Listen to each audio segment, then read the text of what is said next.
Tonight we have a work session leading into the trench option, answer a lot of questions, get some answers from the experts.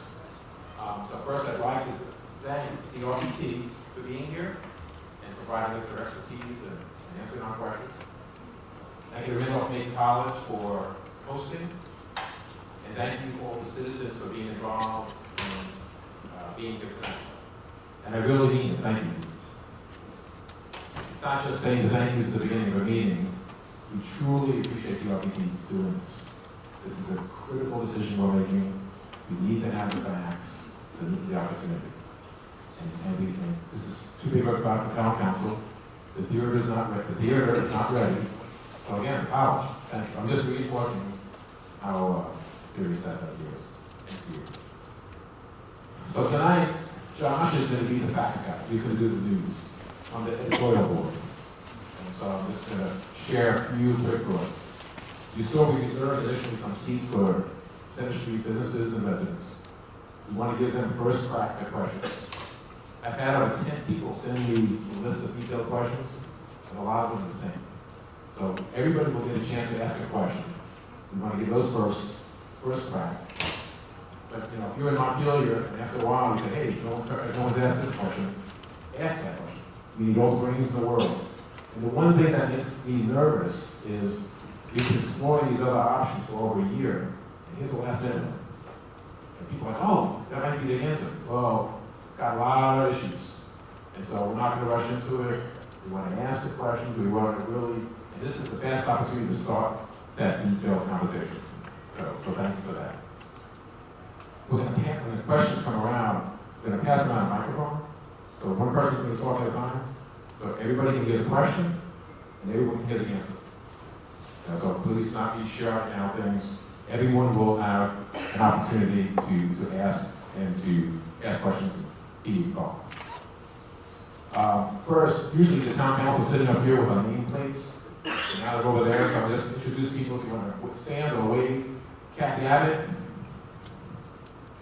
Steve Trevette, John Hodges, Dr. Scott.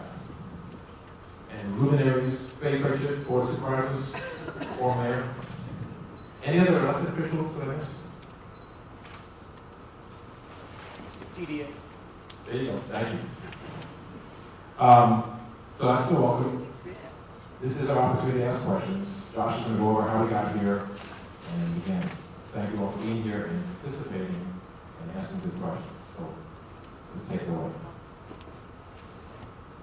Thanks, Mayor. In here?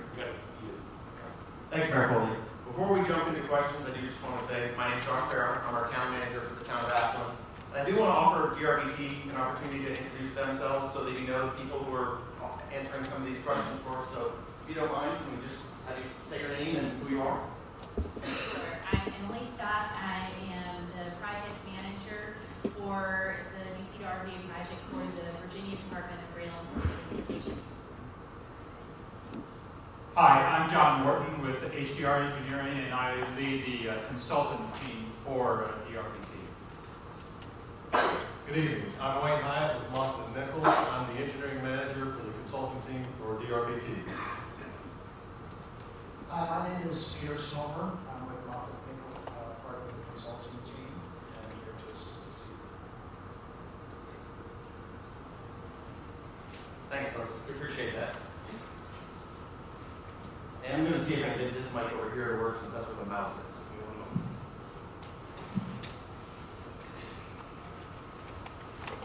Sorry.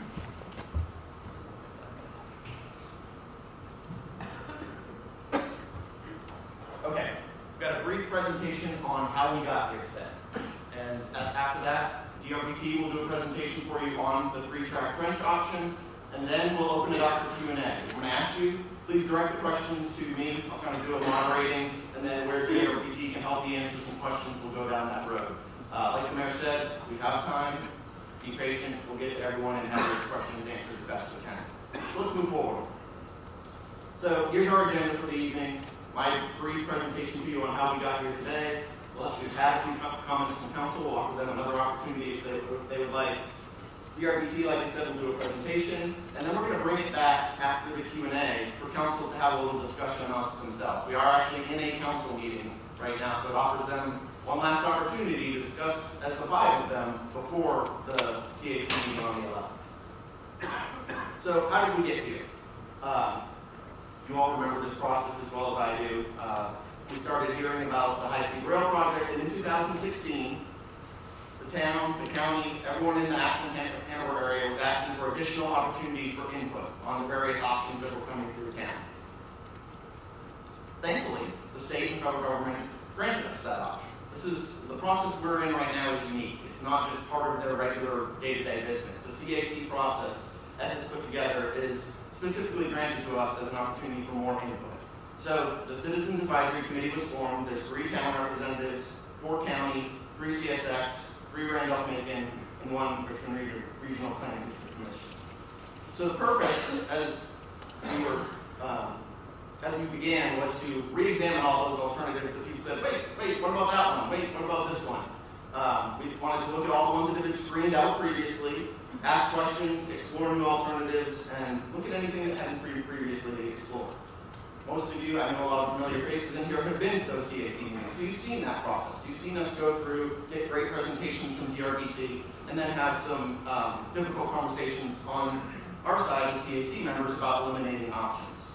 So the exercise that we're now going through is a screening exercise. So the options that were on the table that remain under consideration were put into 4 pots. There's through town surface, underground through town, east bypass, west bypass. And the exercise that we as CAC members were asked to go through was to screen those and get to one least objectionable alternative in each of those 4 pots. And so that's the process we're going through. At the August 28, 2017 meeting, just a little over a week ago, we did some of that screening. So on the surface through town, we had 3 tracks through town or 3-2-3. There were a number of iterations of 3 tracks. We chose the 3-2-3 as the least objectionable on the surface through town of those we were presented. At the same time, we also looked at the tunnel options through town. There was a deep bore, a soft earth tunnel, and then this new option that was presented to us, I believe it was the Friday before the CAC meeting on August 28th. It was our understanding that the deep bore and the cut and cover were so expensive that they weren't realistic options, so we screened out and left the 3-track trench as the least objectionable in the underground alternatives. On the bypasses on the eastern side, the committee was able to remove 2 of the 5 options that were on the table for the east bypass, so there are 3 remaining, so there's still work to be done on the east. We do need to get down to at least 1 on the eastern side. And then on the western side, we also have some more work to do. So we have to screen I think it was 5 options that were for the west, down to 1 least objectionable option in the west. So that seems difficult, and that is difficult for everyone involved. But at that point, then we get to the even more difficult part, where you're left with 4 options, 1 in each pot, and the CAC is going to be offered the opportunity to either get down to 1 or prioritize, I think is where it may go. So that is yet to come. But before you can do that, with this 3-track trench option being so late in the game, we know that our community needs the opportunity to get answers. Many of the other alternatives have been in some form of report for months now. This one's been on a piece of paper for a little over a week, 2 weeks. So that's what we're here for tonight. We want to learn about the 3-track trench. We want you and council and staff to ask questions about this option. That's what we're here for, is to get a better understanding of the option. Based on what you learned today, we want you to share with your town council and CAC members what you think about the option. Whether you believe it's an acceptable alternative to move forward in the process, or something else may be a preferred alternative. So the feedback you give tonight is crucial as we move forward. This is going to inform how the town council directs me, cast my vote, how we move forward as a CAC, if this is a realistic option or not. So there are also some things we're not doing tonight, and I want to be clear about that as well. We're not going back to discuss other alternatives. Those that were already screened out, those that weren't considered, those that have been removed. We have to focus on the trench tonight. That's why we're here tonight. We're also not here, and I want this to be, this is really important. I want us to show how professional and courteous we can be as a community. We're not here to attack rail, DRBT, FRA, federal government, Amtrak. We are in a process that we have to deal with. Let's focus on the trench, get as many answers as we possibly can to our questions, and go from there. Station locations, yes, there's an impact to that, but that isn't really something we can make a decision on this evening. As part of the 3-track trench, as it's presented today, the Ashland station goes away, is moved and removed. We have been told that the visitor center can be picked up and moved somewhere at a later date. So that is on the table, but that's not really what we're here to do today. And the other thing is, let's not argue over projections. At this point, we're in the trench option. That's what we need to learn as much about as we possibly can tonight. The projections, it doesn't get us anywhere to actually try to argue on, well, no, it's going to be 3% or 5% or 50%. That's not the purpose of this evening. A few other things that are just basic facts, and I hope we're all coming from the same starting point. It's our estimate, and I hope the RPT will correct me if I'm wrong, that the Ashland-Hanover portion of this project wouldn't start to be constructed for about 15 to 25 years. It's a big window. I understand that. It's a huge portion of time, but this is a very complicated project, and quite frankly, the Ashland-Hanover section is the last section of priority for the project. Their focus is Northern Virginia. That's going to be first. That's where the major congestion is. Then they'll move to Richmond after yards and mass getting the stations worked out, and then they would come to us. So there is a window of time before construction would actually start. In the meantime, during that window, the existing station stays. It's going to be improved for accessibility over the next few years. We're working with another branch of the federal government on that part, so that will be improved. But in the long term, as part of this, it is shown to be removed. It's also our understanding that this is my interpretation, not words coming out of their mouth, but this is a viable option. That this is something that the state and CSX can both tentatively nod their heads and move forward with. So, last point, this is a new option. It's new not just to our community, but also to DRPT. So, I'm going to apologize ahead of time. There are going to be questions that you ask tonight that there aren't answered yet. This is engineered at a level that hasn't gotten to that level of detail. And I know that will be frustrating, but that is going to be the case with some level of detail of these questions. I've sat through their presentation and worked with them. You're still going to get some very good answers tonight, but recognize that this is very preliminary, and there aren't going to be detailed engineering of this.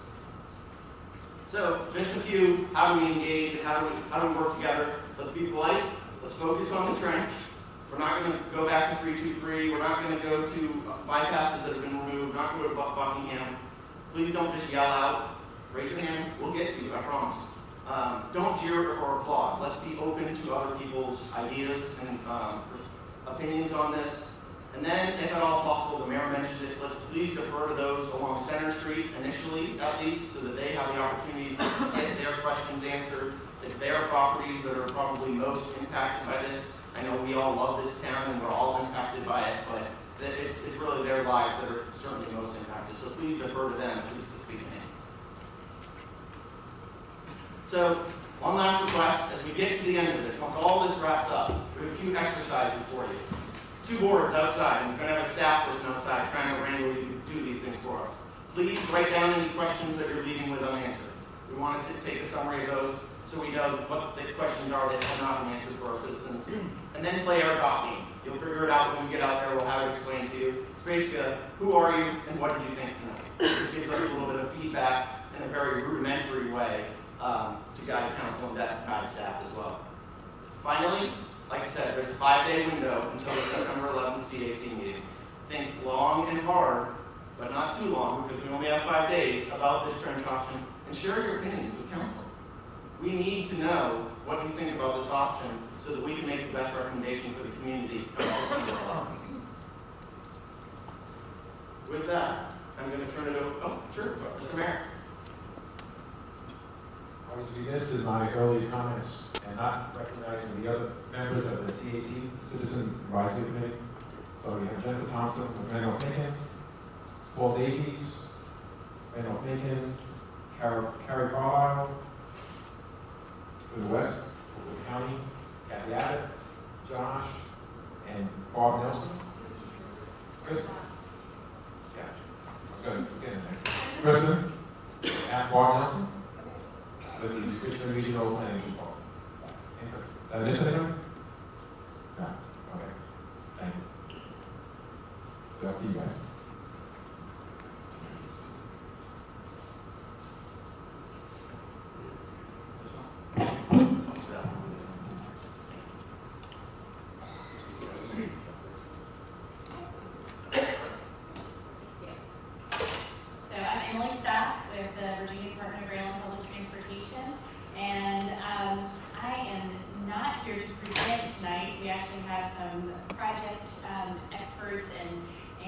Engineers who can talk to you tonight about the trench option that Josh described. Thanks very much for having us and for the work that the CAC has done up until this point. They've put in a lot of hours and have really been engaged in the process and have taken it upon themselves to learn about the different alternatives, ask questions, and engage their own communities and constituencies. So I appreciate it. And there are a couple of other folks who are on the CAC that we didn't recognize before. It's okay. So there are some CSX folks in the room, Randy Marcus and Clyde Constantine, and both with CSX. And I'm really glad that they can make it here tonight. They offered to come because they have some recent experience with a trench concept from a project that they're working on up in DC, the Virginia Avenue Tunnel, aptly named. But it actually is in Washington, DC, and it is a trench concept that has come to fruition and is under construction, and apparently it is under budget and on schedule. So that's a good sign. So the Department of Rail and Public Transportation is the project sponsor for the DC2 RPA Environmental Impact Statement, and Federal Railroad Administration is the federal agency that is the lead agency on the study. And also that's the agency that establishes the guidelines for the environmental process that DRPT follows. And through that process, the state of Virginia recognized the unique resources in the Ashland area and recognized the fact that we needed to work in a different way in this area and really engage the community in a different way. So we established a community advisory committee to help us to establish and recommend a preferred alternative for rail capacity through Ashland and Hanover County. And so the CAC has actually worked in parallel with the overall environmental impact statement process. So we have a pretty big milestone that we're reaching this week with the environmental impact statement process. On Friday, September 8th, the draft environmental impact statement will be published. We actually do have it up on our website now for people to look at. And the formal public comment period doesn't start until September 8th, and that lasts for 60 days. We'll have a series of public meetings throughout the corridor to accompany that public comment period. We urge you to participate in the public meeting that will happen in Ashland. We don't have a date established yet. We're still working on that, but we'll be advertising that through our website, dc2rbarail.com. So I urge you all to comment on that. The CAC process is important because it recommends an alternative officially from this area, but we really want you all to comment as well on the full study. And this isn't an end. So even though the last CAC meeting is on Monday, it's not the end of the comment process and the public engagement process for making some decisions. So in the DEIS that you see, if you take a look at it on the website and review it, we will not have a preferred alternative listed for the Ashland Hanover area. So the rest of the 123 miles will have preferred alternatives listed.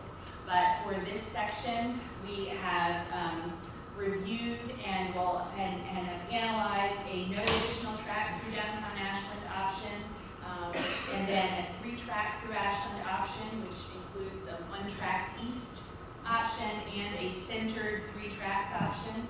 We also have a 2-track West Hanover County bypass. So those are the options that are analyzed fully in the draft environmental impact statement. There is an alternatives technical report that accompanies it that has some more information about alternatives. But we're really relying on the CAC for a recommendation for this area. And with that, I will turn it over to the lead project engineer, Wayne Hyatt, who has some slides here and can talk about the trench option, which really came out of the discussions that we had with the CAC. The CAC was interested in underground options. We looked at a few different technologies for tunnels, and this trench option is one that we think is viable, and we're looking forward to talking about it.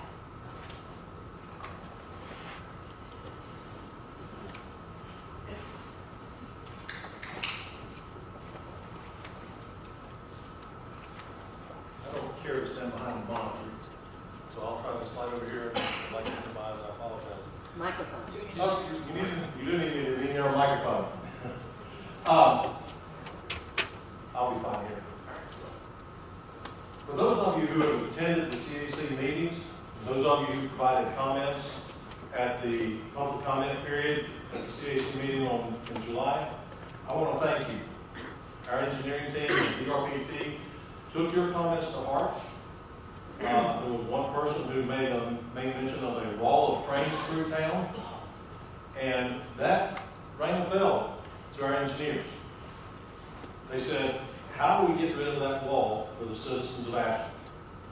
So that when we looked at it, today you've got 40 trains that make their way through Ashland and during a 24-hour period today. Without any additional passenger trains using federal projections, in 2045 there will be 60 trains a day. For those of you who sit at the crossings, that means that you'll go from an hour of delay in 24 hours today to an hour and 40 minutes of gate time in 2045. Traffic analysts look at it a little different. They look at what's the total accumulated time that traffic sits at a crossing. The EIS will mention that today, the cumulative time for all the cars that stop at a crossing for a train is 27 hours in a 24-hour period. You say, how can you have 27 hours in a 24-hour period? When you take the length of time that the front car sits there, and the second car, and the third car, and you add those together with the front, and the second, and the third on the opposite side, and then you add both sides together, and then you do that for every train that brings the gate down, by the end of the 24-hour period, not an individual, but all of the people combined will have waited for a total of 27 hours in a given 24-hour period today. In 2025, with no additional passenger service, using, again, the federal projections for freight trains increasing, that wait will increase to 37 hours a day. So you start to see why, when one of your fellow citizens mentioned a wall of trains through town, it rang a bell with our engineers. From that, and from the input from the CAC, we went back to the drawing board. We took ideas from previous alternatives and the tunnel alternatives, and looked at how to eliminate what would roughly be a 3-story, 70-foot by 150-foot building in the middle of town for ventilating a tunnel, and how we would eliminate that. And the answer is, you don't do something that requires ventilation. So how do we get the wall out, eliminate the ventilation? The answer is just simply push the wall down into the ground. That requires a lot more engineering than we've had time to do in the last 5 weeks. But the engineers have worked diligently. We've got some information for you tonight. We'll answer as many of your questions as we can. And if we don't have the answers tonight, we'll be honest. If we don't have the answers, we'll try to get them for you. As Josh mentioned, Some of those answers are in detailed design, well beyond where we get for this environmental statement. We're at the concept level, so if you will, think about when you're flying and you look down. You don't see, the cars look very tiny for one thing, but you barely see individuals. That's the level we're looking at for this engineering. One of the things that the trench does, and it's the only alternative out there that does it, is it solves the rail crossing problem you have in England Street. Many of you are well aware of the number of incidents where a car has made a wrong turn and gone onto the tracks and either been hit by a train or barely missed by a train. In addition, we also took into consideration that Randolph-Macon College has a master plan. And in that master plan, the residences are on one side of the tracks and their classes are on the other. So what happens when you have 3,000 students getting up in the morning and crossing the tracks? There's a safety issue there. And I've been cautioned not to make a big deal of it, but it is a factor because as engineers, we're responsible for the health, welfare, and safety of the public. So we try not to do something that's going to endanger any one of those three. So in addition to getting rid of the wall, the trench lowers it, it eliminates the problems you've been having in England Street, and it increases the safety for the students and the citizens of Ashland, who will now have a way to get back and forth without crossing the tracks. In a meeting, as we were going over this and presenting it to the different folks, someone said, well, you're going to turn Ashland into an urban area. And yeah, I can't fault them for that. There'll be more of an urban appearance to it. The alternative would be to have an industrialized appearance with more tracks.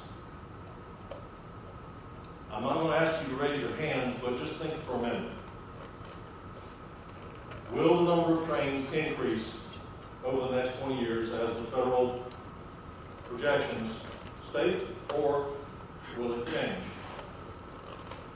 My crystal ball doesn't have an answer to that question. If you have one, I'll be glad to take a look at it. But for the trench, this is the length, the approximate area that it would cover, from just south of Ashgate Road to just south of Vaughan Road. So we're going to do a little more detail on that. As I mentioned, this option was developed as a direct result of public input, the CAC's guidance, and DRPT's directions. They wanted this to be a solution that met everybody's needs. So a few facts here on the trench itself. Its length is 11,000 feet. There are one or two options that are shorter, but they generally are the options of an additional track per town. All of the longer options are the bypasses, some of which go from 295 all the way up to north of Doswell. The maximum speed in the trench would be 90 miles per hour like it is for the rest of the corridor. Now, I know some of you are concerned about trains going through town at 90 miles an hour. Let me hold off. That doesn't mean they'll be going through town at 90 miles an hour. That's what the maximum speed could be. Could be.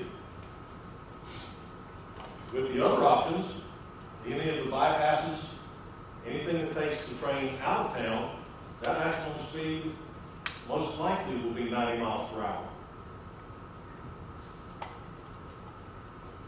The cost ranges.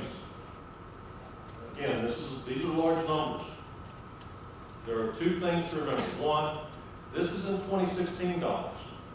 If it's 15 or 25 years from now when that is built, that's not the number I need you to hold on to.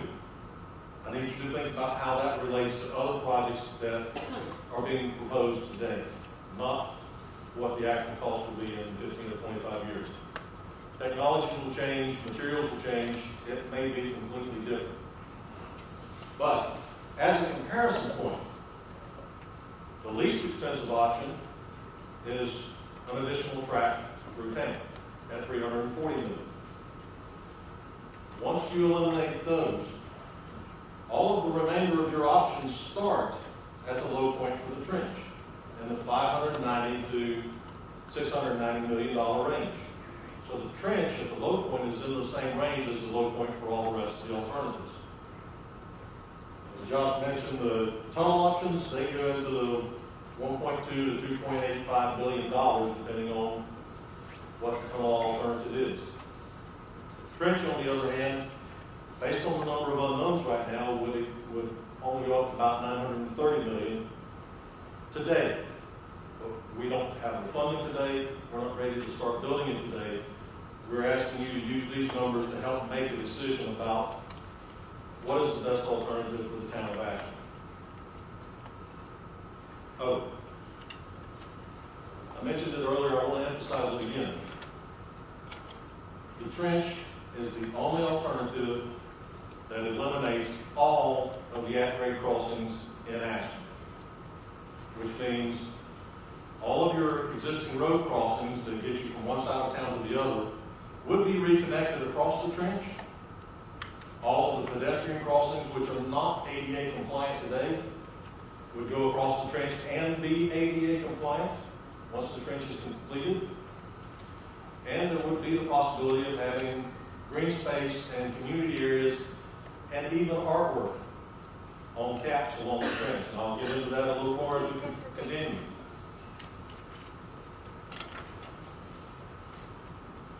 I've been told, don't sugarcoat this, and hopefully I haven't been doing that, because there's no sugarcoating on this.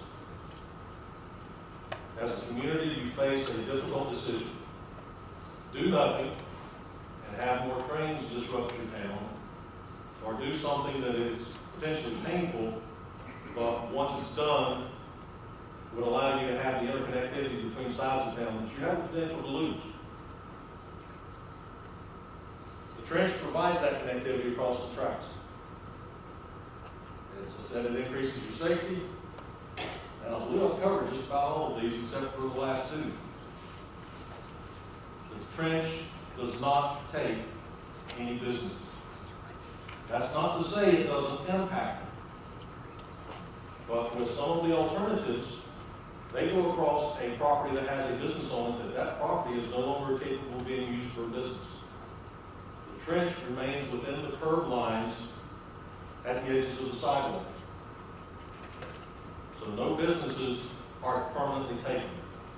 It's not to say they won't be impacted, but they're not permanently taken. Likewise, no residences are permanently taken.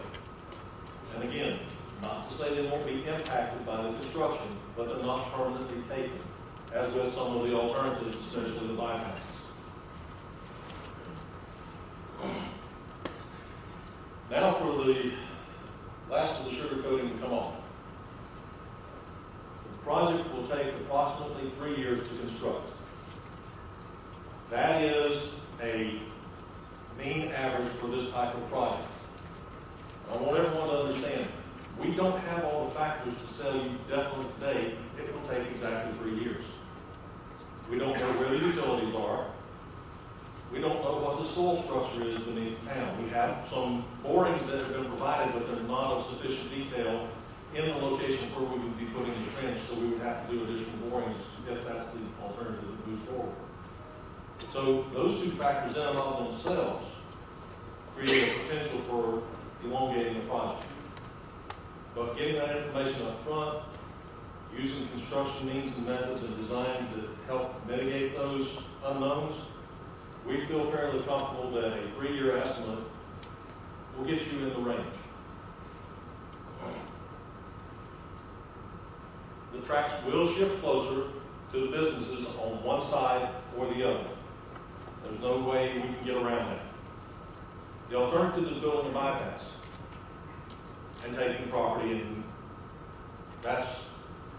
we have to shift the tracks in order to be able to excavate, to put the trench in. And I'll show you some construction sequences later on to help you understand what I mean by that.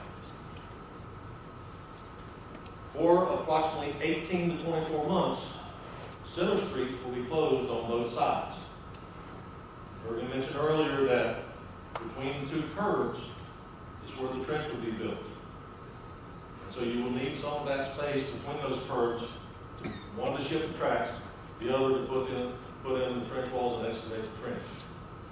So out of that 3-year period, half to 2/3 will be with the streets closed.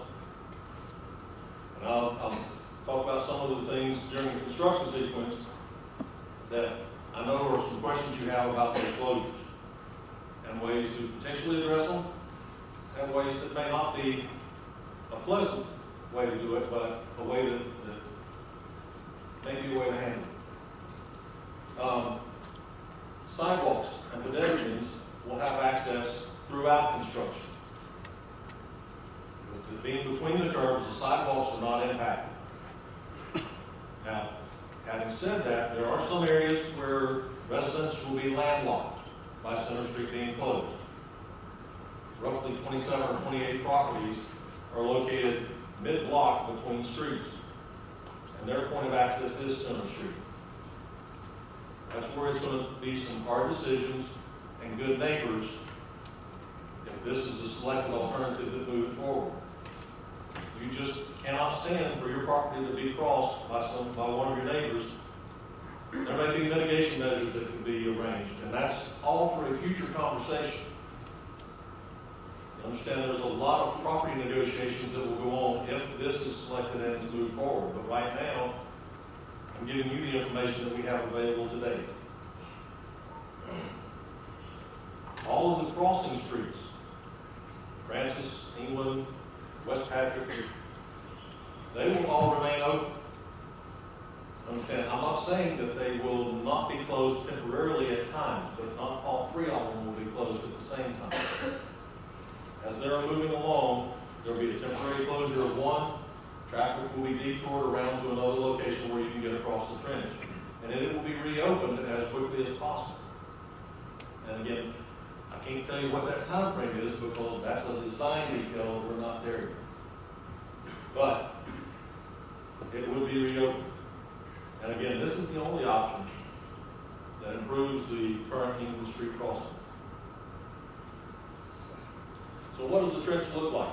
Well, if you slice the earth and look down, sit down there, this is about what it would look like. Some important things to note. We're estimating about 6 to 9 months of utility relocations. What that means is that we're not closing everything for 6 to 9 months to relocate utilities. What we would be doing are spot closures that would relocate the utilities within a certain area and then move to the next utility location and close that area and move to the next. So that would be spot interruptions to your everyday life. Not convenient for those right in front of the utility relocation, but it's a way of maintaining access along both streets for the maximum length of time possible. Following those spot relocations would come the drill pile or trench wall construction. That could occur on both sides, depending on the town's and the citizens' desire for getting it done quickly, or it could be done on a rolling basis. Similar to the spot closures, you have a rolling closure where they would run the trench walls down each side. And when I say trench wall, I'm referring to this. What they would do is they would put the trench wall in the existing ground and then bury it back so that you would have access and be able to drive across it and park on top. The next 18 to 24 months are when Center Street will be closed on both sides.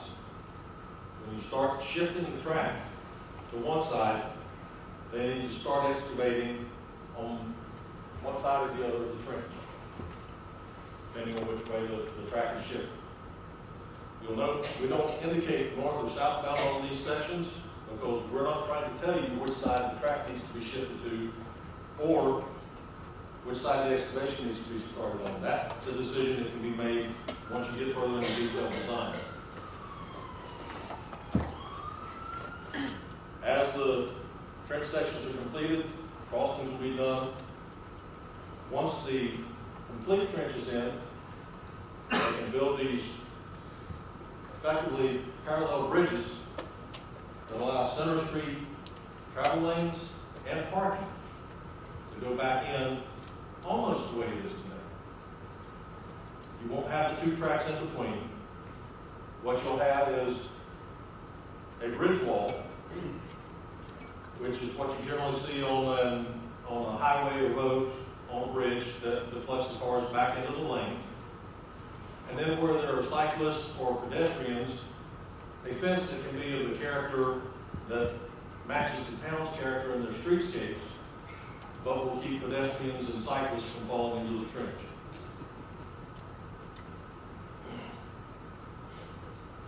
So at the end, everything's put back with those exceptions.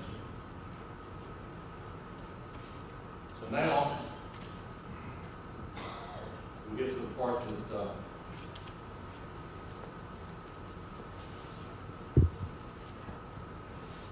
everyone is wanting to have more details on. This part is for the businesses.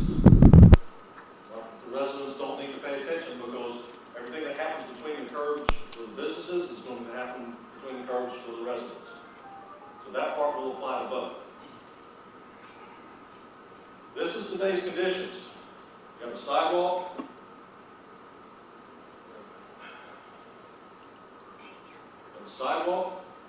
Potential parallel utility could be under the parking and maybe under the travel lanes. Crossing utilities. Parking, travel lane, two tracks, travel lane parking, and another sidewalk. Dimensions at the top are what we've got as the minimum on either side as you go through town. So this may not be the exact condition where you're located. You may have more space, but you definitely won't have less. Then as we start the construction process, the first step is to relocate the utilities. You notice we build intercepting structures on any crossing utilities. That will allow the crossing utility to either be raised, lowered, or realigned to go around the trench. A parallel utility that's currently under the travel lane would be shifted to go under the parking. I know the town and the citizens just spent a lot of money for that landscaped area. As Josh mentioned earlier, you will get to enjoy that for probably 15 or 25 years. And there won't be any disruption to it. When the project is done, it'll be returned. So you can enjoy it, hopefully in perpetuity. Because with 3 tracks, there is a lot of capacity generated for passenger trains. So once the utilities are relocated, that's when we drill in the trench walls. Notice I'm using the term drill. There are a number of different construction methods that can be used. One is hammered piles, which generates a lot of noise and a lot of vibration. A second is vibrated piles, less noise, about the same vibration. And then the drilled piles, which is similar to drilling a well on a property. It's just they'll have to be very close together and in a line so that you can build a wall. As you'll note, these are done and kept the parking and the travel lanes open and the sidewalks are open. So it's only the impacts immediately where the construction is occurring that will be that the residents and businesses will feel. Once it's past their business or past their residence, it'll continue on to the next block and they'll be back in business as usual.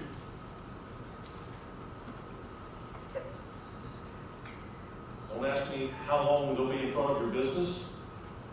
I don't have the geology to be able to tell you how long it will take them to drill each one or how close together they'll need to be to hold the soil and the buildings up so that nothing subsides. But I can tell you, for the health, safety, and welfare of the public, they will be designed so that there is no subsidence in the town. Once the walls are in for the entire length, or possibly, depending on how the town and the RPT and CSX agree to, for a section, they can start working on some of the other things. Putting up a barrier. This would be what is commonly called a Jersey barrier. You generally see them on the interstates to block off a lane so that construction workers can be on one side and the traveling public can be on the other.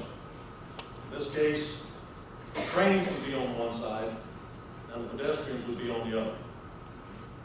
As in large cities or urban areas, those Jersey barriers would likely have a fence on top of them with a screen so that the public is protected from whatever may happen on the other side of it.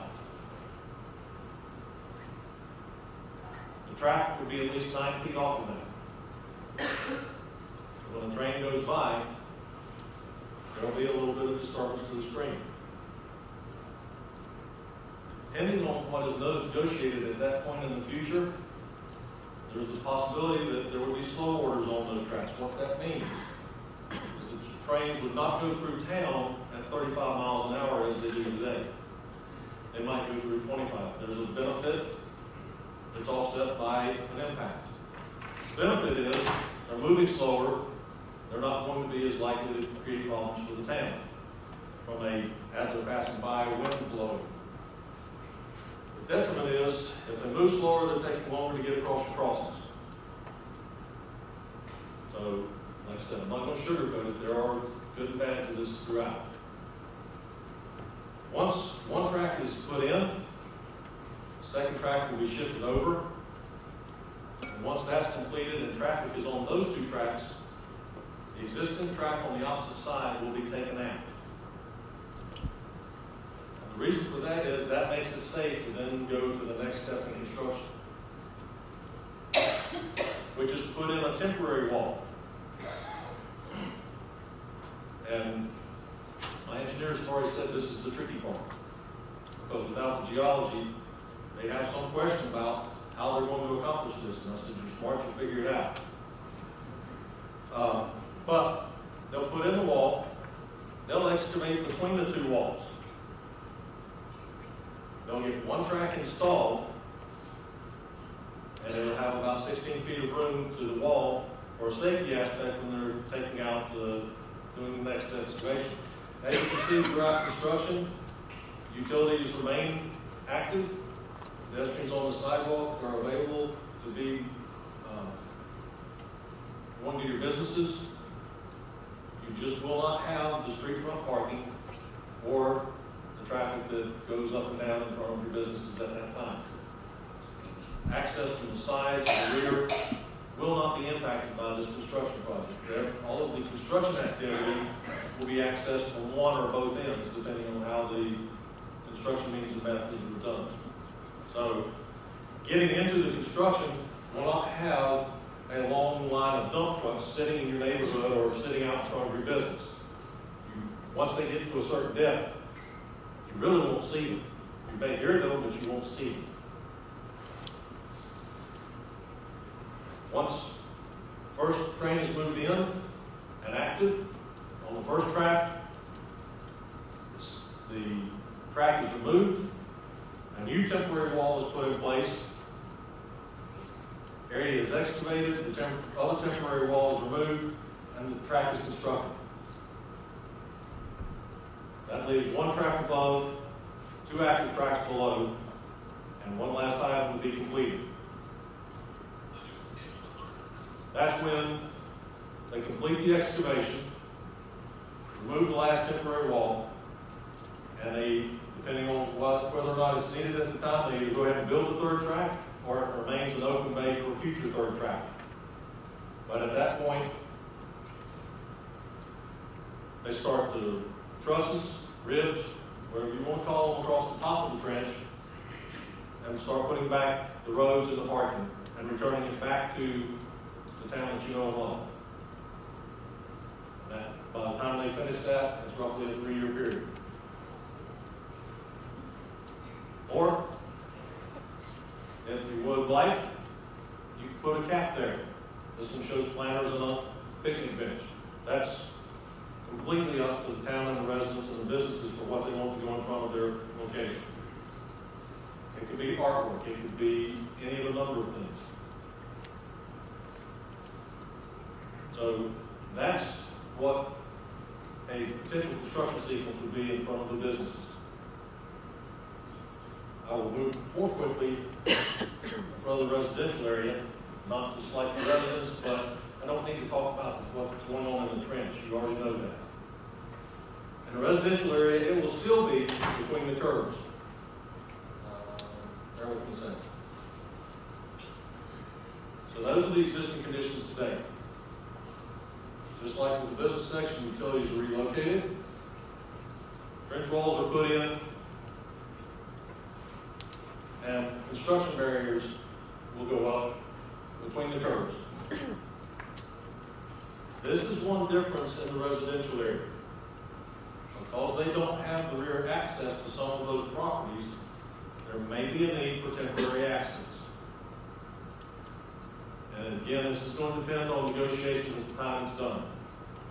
That temporary access can be for vehicles only. It can be for vehicles and pedestrians. But understand that each step out has a greater impact. If you choose just vehicles, you can use the existing sidewalk and an additional 5 feet or so to build a 10-foot temporary lane. That will take out the shrubs, walls, fences right there at the very front of the property. If you add a sidewalk, then some of the large trees will come in. I know that's a concern. There's a possibility that you have sidewalks for a section and you do something different where the large trees are. That's, as I said, that's something for the town to decide and for some future negotiation with how this project will be built. But it's not an easy answer. The construction at that point would be the same as you see. There'd be about the sidewalk at the closest residence, at the closest location would be about 15 feet from the front of the house, from the back sidewalk to the front of the house. A lot of the houses sit much farther back than that. Where a house sits right up against the existing sidewalk, another means of access would have to be found. It may be that a one-way access comes back to that particular location and you use the existing bridge streets to get around to it.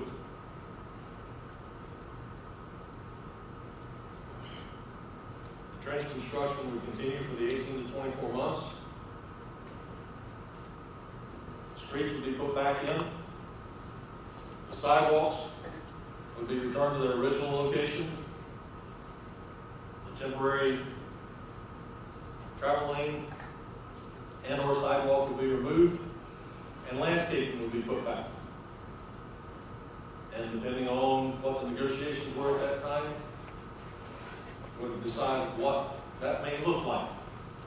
If there's a unified decision among the residents, it could be something that the town agrees to as one. It could be negotiated on an individual basis. That's a future consideration. Unfortunately, I can't give you a firm answer on that tonight.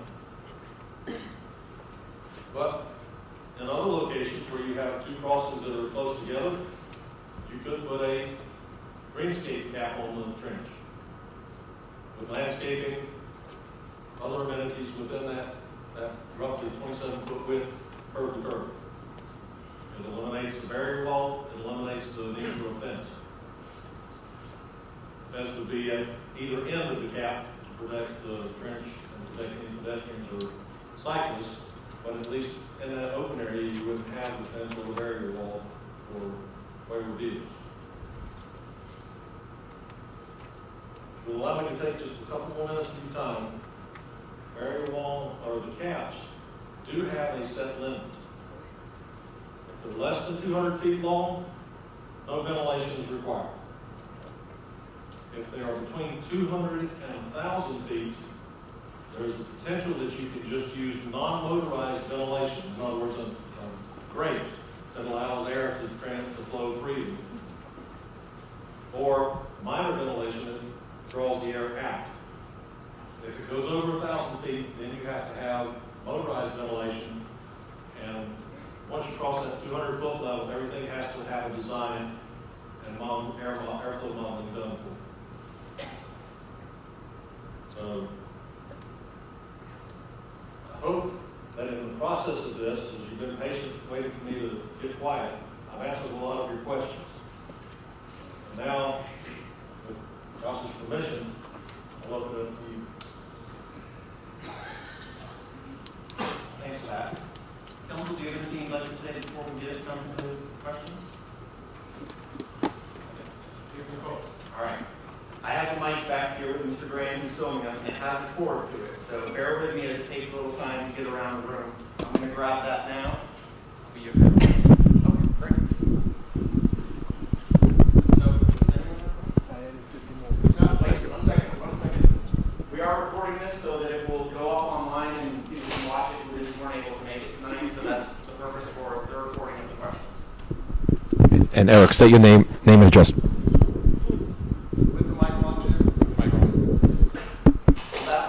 That mic's not going to project to the best to record for video. I will speak loudly. You have to hold both up. 2 mics. Hopefully we won't get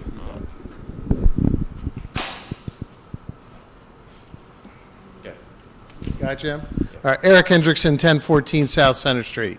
Josh, how come we didn't start the trench further out of town, south of Ashcake Road, for instance, such that Ashcake is below grade, so essentially the entire town had the option of caps? I told you it would determine that. That's okay. If you'd like, I'll just wait right here. Yeah, please. The answer to your question is money. At roughly $45,000 a linear foot, every foot of trench you save is $45,000 that you save that can go toward other efforts such as improving, putting caps on it and making them look the way you want them to look through town. So Ashland actually sits from the railroad's perspective on a ridge. Comes up from one river, flattens out across Ashland, goes down to another river.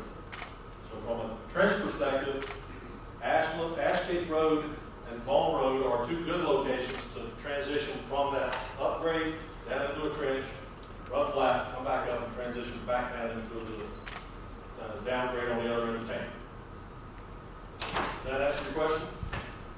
Not favorable. You don't have to like it.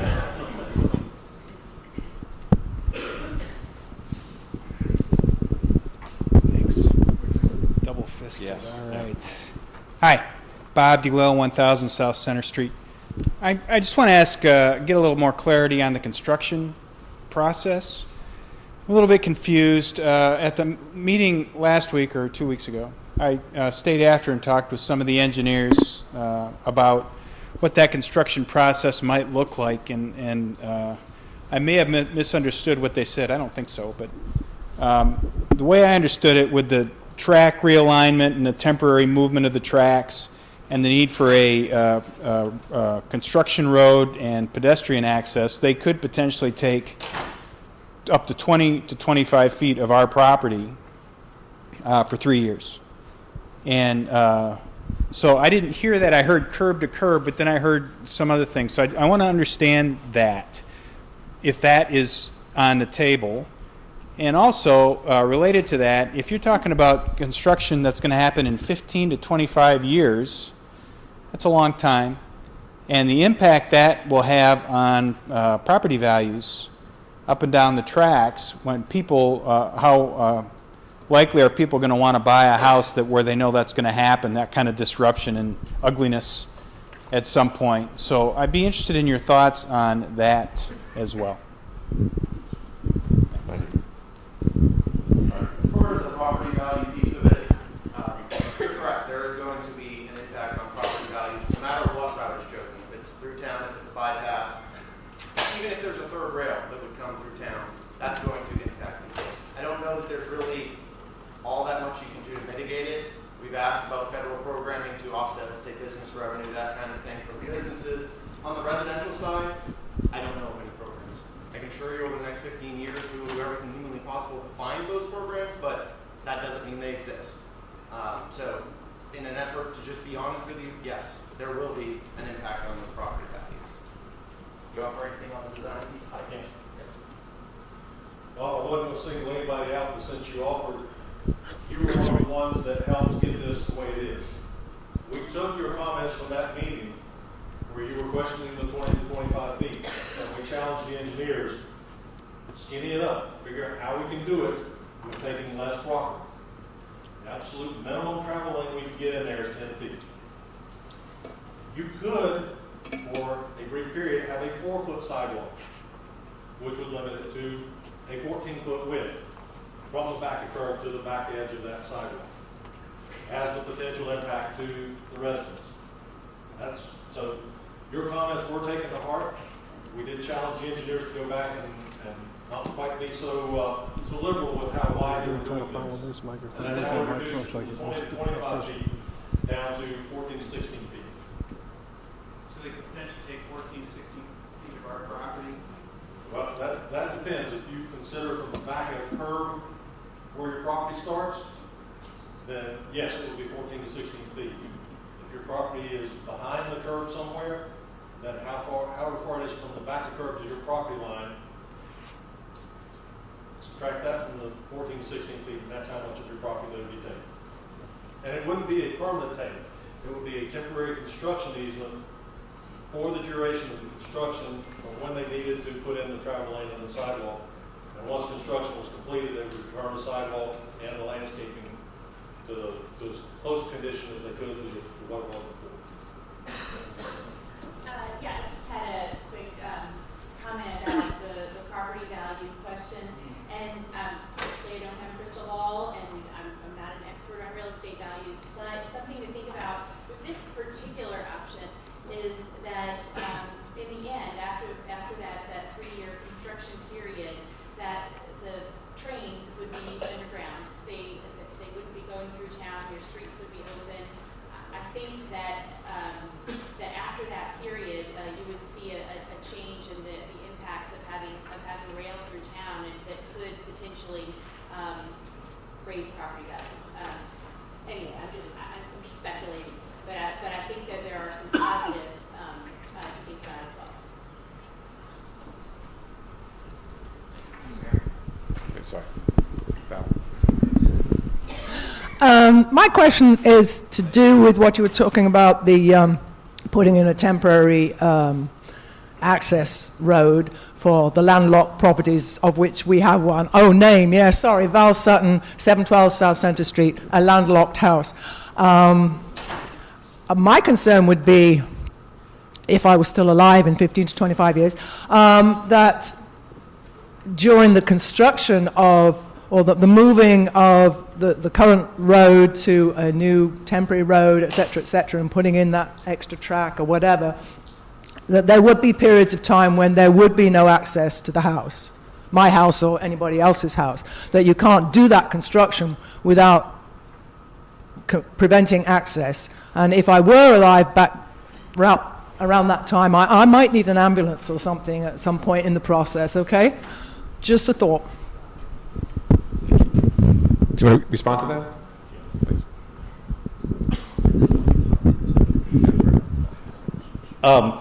You raise a very good question. If you remember, I mentioned the health, safety, and welfare of the public.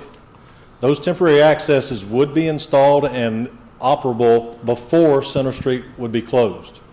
So no one would be cut off from their property for emergency access or private access at any time. So your concern is, while very well founded, it's a great question.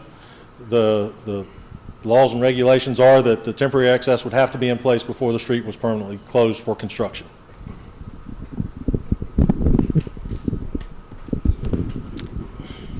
Hello. Hello. That's working, but you can't hear. Okay. Beth Harrison. Well, I can't hear it. I'm Beth Harrison. I live in the McMurdo house, which is 713 Center Street. It's a house that was built in 1858, and the foundation of the house was built in 1858. And we are close to the road. It's one of the earliest, if not the earliest, residential house in in Ashland, and I'm very concerned about vibration. I'm concerned about what it will do to this historic property, to the gardens that have been there for 170 years. I don't believe, I'm not an engineer or anything close, I don't believe that the foundation could withstand the process that you're describing. I don't know how I'd find that out until my house fell down. So my question has to do with that.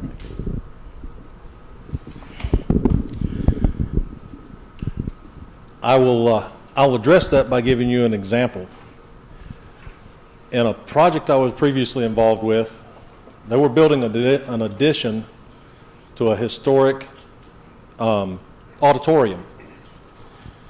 And in order to do that, they had to put in pile walls beside it, and then they had to monitor those walls to make sure that they didn't move, and if they did move, stop all construction in order to make sure. So one of the ways that could be done, one of the things that could be done to make sure that your foundation and house were protected is to put some monitors in place that would alert the contractors and engineers if any kind of movement or shift took place before it became such a problem that it did any kind of damage to your house. And I'm talking on the micrometer level, which I can't put my fingers close enough together to show you what that means. But that's the kind of surveying and gauges that could be used to make sure that foundations were not impacted and did not move during construction. And what would happen if there were something? If there were some movement, and again, this is based on my knowledge of construction documents, construction would be stopped. The structural engineers would be brought out to determine what was causing the movement and what mitigation measures would need to take place before construction could resume. And all of that's part of the construction documents that the contractor would have stipulating how the construction would be progressed.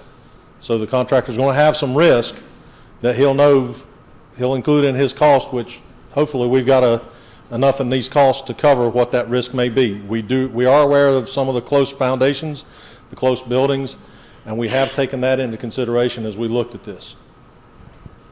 Real quick to just, can I just say one thing Yes. on that? Yeah.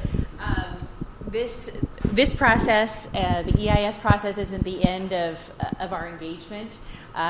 When a preferred alternative is selected, when we do have more information about funding and when this would be built, we would expect that there would be a construction planning group that would form, and we would work with the community to figure out mitigation measures and to work with you on some of those items where we have some flexibility and where we can really customize the construction plan for the needs of the town. Hold on. Trying to go in order.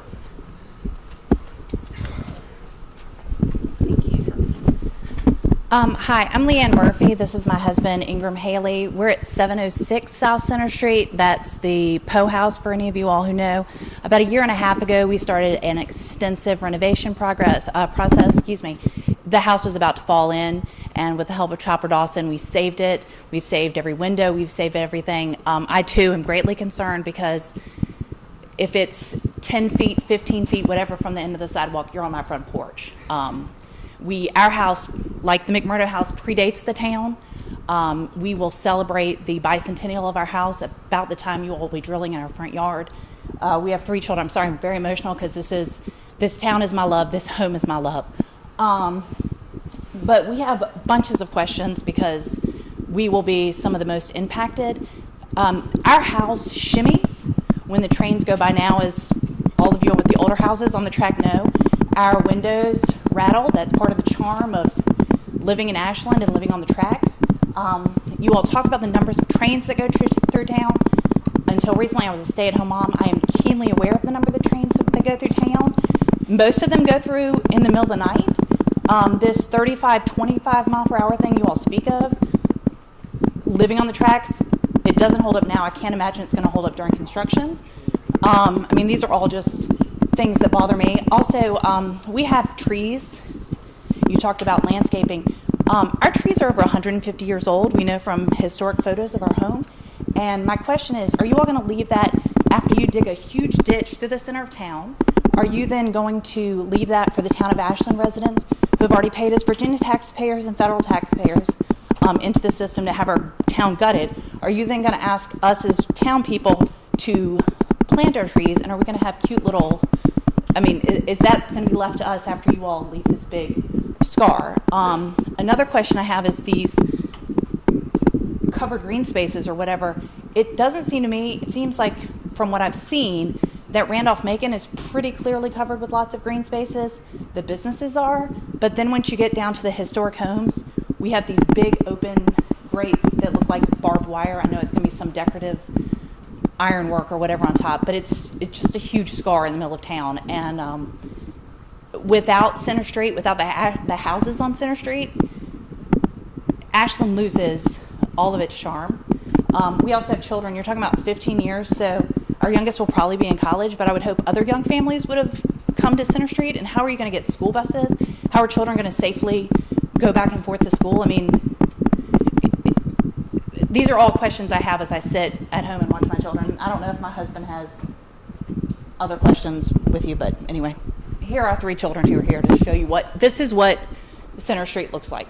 So, yeah, I have one mitigation question, and I realize there are a lot of unanswered and unknown things, but I look at my neighbors on both sides. They're landlocked, so their entrance exits are going to have to go right through my backyard and into Duncan. I assume that's what is meant by mitigation, because if we're talking 14 feet from the curb, is what it sounds like. That's the discussion now. We have no front yard. That mitigation plan, whatever the mitigation plans end up being, will be through the middle of our backyard, through our neighbor behind us on Duncan Street's backyard, and our neighbors, I guess, will tie into that since they're landlocked into their properties. So just a point of research and something y'all need to dig further. And just a point of clarification that I do want to make. As Ashland residents, businesses, and residents, we're all kind of one together. You kind of made a point. It may have just been a form thing or a presentation thing, but to say that the businesses have one thing and the residents have another thing. The success of the Caboose, the success of the Iron Horse, the success of Randolph-Macon is in part because of us living in Ashland, and our success and our ability to have a great community is because of them being there, and that's why we chose to live here. Thank you. Thank you. Please correct me as I stumble through some of this. I think a lot of you are going to have exactly the type of mitigation questions that you're bringing up. Thank you, Mr. Mayor. With any construction project that we do in town, and I know it's a far, far smaller scale, but I go back and think about the sidewalk project that we did on Center Street within the last few years. We do pre-construction, and we start identifying issues that the community is going to have. I understand the sidewalk project is 1,000 times, 1,000,000 times smaller than this, but that same process would go forward as part of this construction project. Tough part is it's going to be over decades rather than just a 3 or 4 month process, but those are the exact types of things that in those meetings, you identify the issue, you try to come up with mitigation strategies, and then it's the town, it's the state, it's the contractor's job to hold everyone accountable. That will be partially in our lap. I mean, we won't be the managing partner for this project, but we're going to be there in a project management role as well. So I know it doesn't relieve your concerns, but that I think some of the Center Street residents can attest. Identify issues that you have as we come through your area. We will do everything possible to try to mitigate those impacts. I take some of the things we've seen in Center Street, little placards on the sidewalk. Tear it up, give it to someone, don't just pave over it. There are small things that we can do. I know this is going to be a far, far bigger project than that, but there is a process for this. So it's not just sign on the dotted line Monday, which no one's endorsing that right now, and then we never hear from them again. But I think this town does and has gotten much better at including the community in construction projects, and that's not going to end. I know it doesn't relieve your concerns, but this won't be the last time you have the opportunity to give input. Those shaking, I lived on Center Street for a while too. I know the impacts that you're talking about. And I would be just as scared, but that's the time that you're going to be able to do that. You can give as many answers as you can, but there's a later time that comes, and I know that doesn't help all that much. As far as trees go, I think you're going to have the same type of issue. When we do our sidewalk projects, we do everything possible to avoid them. In some instances, there's just not the right of way. That can be tough, I understand that. They did mention earlier in their project that, they would put the landscaping back. Is that going to be a 150-year-old tree? No, it's not. It's definitely not, but it is any construction project's responsibility to put that back. When we do the sidewalks in town, when we do road projects, you have to reseed. You have to go back and put it back as close to what you can as possible. Anything to add? Sure. No, this one's hot too. So. Okay. I do want to address some of your mitigation concerns. With respect to school buses, they would use the side streets. The children would go to the school bus at those side streets using the temporary access. The houses that front right on the sidewalk and do not have a way to get access across the frontage. The access to the landlocked properties on either side would come from the side streets at opposite ends. It would not take the house across there. The Commonwealth cannot take someone else's property to provide access to another person from the back, because that would be more of a permanent solution than the temporary solution that this project is putting forward along the side of the existing Center Street. So the temporary access would be a construction access. What you described as coming across the back of your property and taking out trees and gardens would be more of a permanent access that the Commonwealth cannot do. So those are some things as far as the mitigation. As far as children, I understand completely. Got 3 grown ones that when they were that age, they could get into stuff, and if construction was going on nearby, I was concerned like you are. My children's behavior around a construction site. Excuse me, I'm not trying to be rude. My children live on the railroad tracks. They don't play on the railroad tracks. They are completely aware of anyone in town. When people come to visit us, our children completely understand. Ashland kids don't play on the tracks. They understand how serious it is. We live in this community. I'm just saying, I'm concerned because as the trains go now, my house shakes. As the trains are in my front yard, literally on my front porch, when you're moving things over, I cannot imagine that my house is not going to shake and shimmy and destroy 100-year-old plus windows. I mean, these are all concerns. As someone who recently saved every brick, every fireplace, everything that she could, these are issues that I want to address. As someone who cares about Ashland, who's from Ashland, who saved a treasure of Ashland, these are things. I know you're from the Commonwealth, so you don't know and love this town as much as we all do, but this is more than home. This is our village. This is everyone who's sitting here. This is their love, or they wouldn't be giving up a Wednesday rainy evening to be here. And I agree with you 100%. And I want to assure you that no decision has been made about which side the tracks will go on. And I wish I had the detailed design to put your mind at ease and answer your questions. I don't.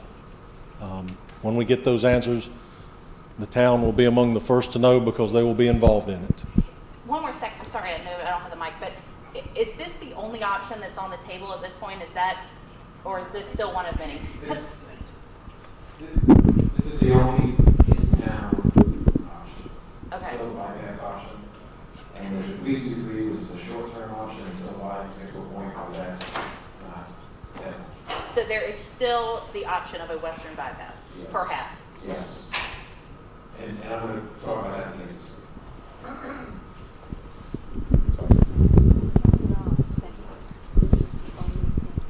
I'm Woody Tucker. I live at 718 South Center Street. A different kind of mitigation question. Right now, as trains come through the town, the exhaust fumes are 12 to 15 feet above ground level. If they come through in a tunnel or a trench that we're talking about tonight, those fumes are going to be coming out of that open areas above that trench if the ventilation is not mitigated in some way. So what I would like to know, if you know tonight, what type of mitigation steps will be in place to take care of the fumes, the exhaust fumes that will be coming out of those engines?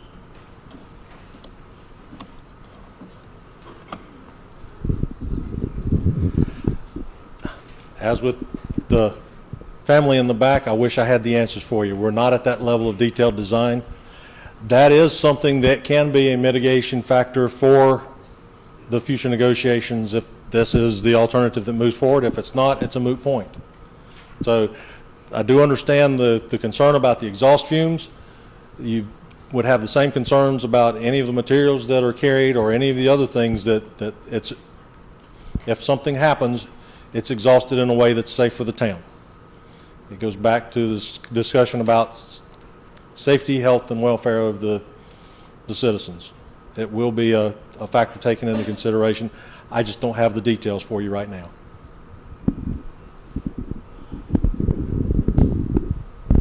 Hi, Susan Tucker, 718 South Center Street. And I appreciate you can't have all of our answers for us right now, but yet we're expected in a 5-day period to support this. And that's where I have a lot of issues. I don't know how. It seems you have not as many answers as we have questions, so I'm not sure and how we're supposed to get behind that. The other question I have is our homeowners insurance.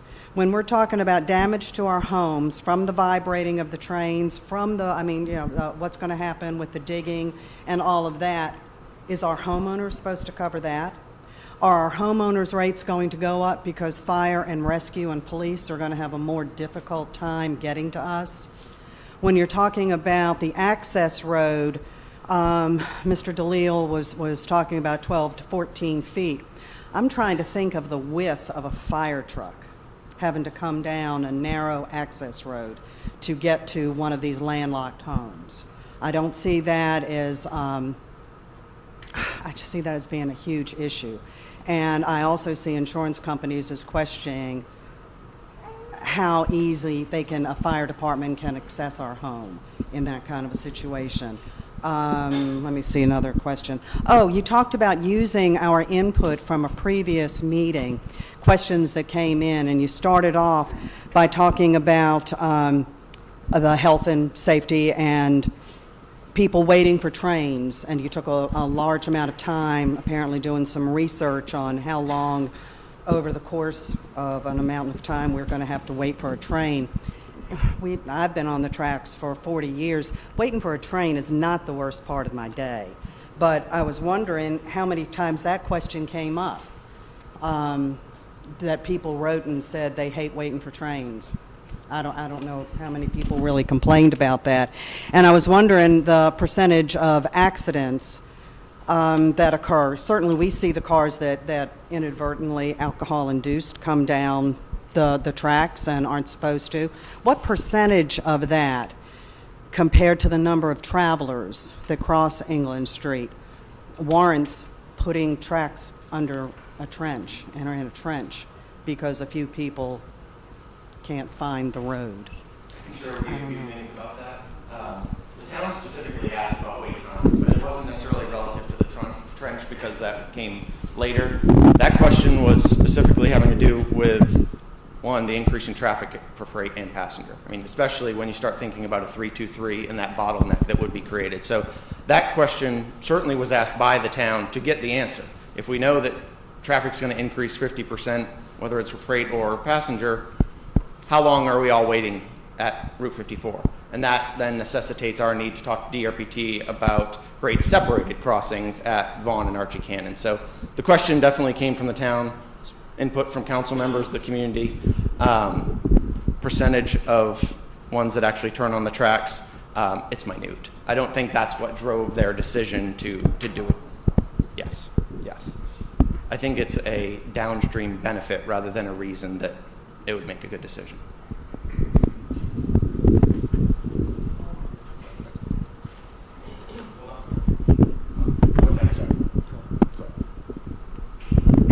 I don't think I'm going to have a homeowner's insurance answer for you. I'm going to probably go out on a limb.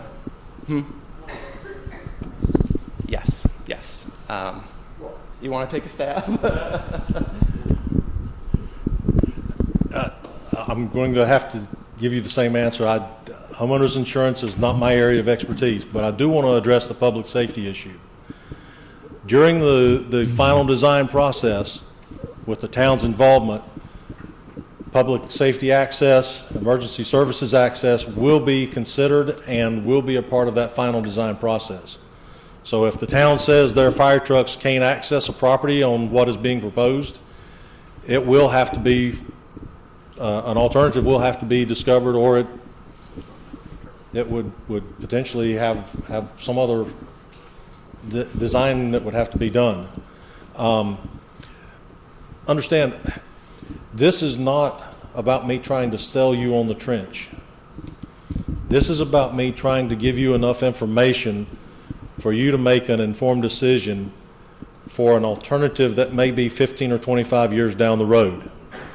With that said, and the study process and construction and approval process that exists today, in 15 to 25 years, they may look at this again and decide that we were complete idiots and there's a new technology and a different way of doing it.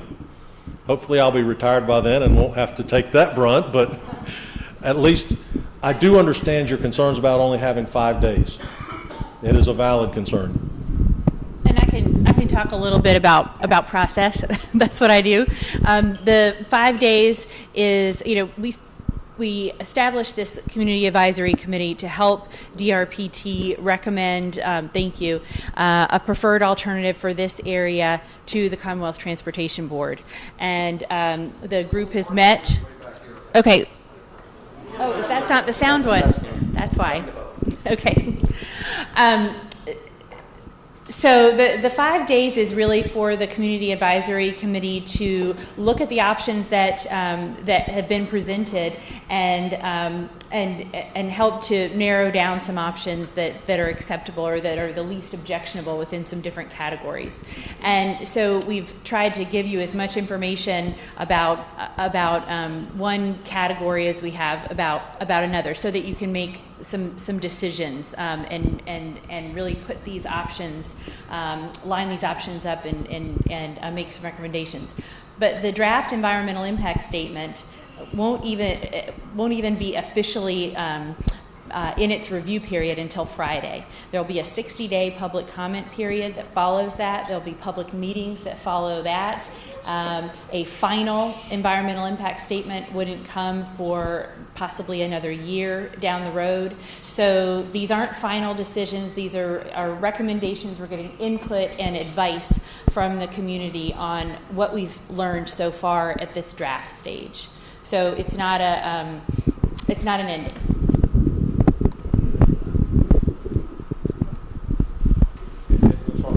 We'll talk more about the process and the next steps when council is discussing at the end. Yeah, just keep that one close. Ian Sutton, 712 South Centre Street. As many of you know, I'm a chemical engineer. I've spent the last 20 years of my career studying risk management of highly hazardous chemicals. 6% of the cars that go through town right now carry either highly flammable or highly toxic materials. If we had a trench and there was a release of flammable materials, we moved from what's called an unconfined vapor cloud explosion to a confined vapor cloud explosion, a detonation. The chance of an explosion in that trench would take out all the houses, not just the old ones. Regarding the toxic chemicals, most of them are denser than air. So if there were a release, that trench would fill up with toxic fumes. Have you even thought about this? Has anyone considered a risk management study? My guess is it's not safe to take highly hazardous chemicals through a trench. Thank you.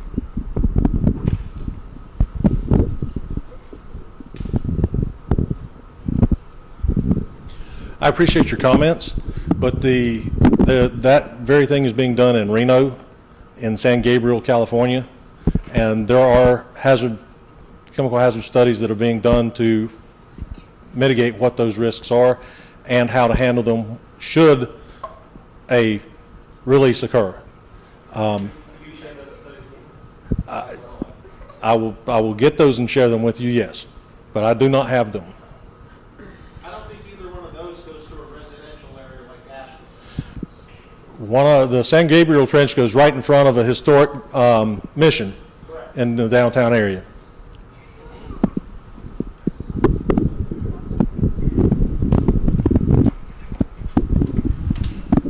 Anthony Morris, 714 South Center Street.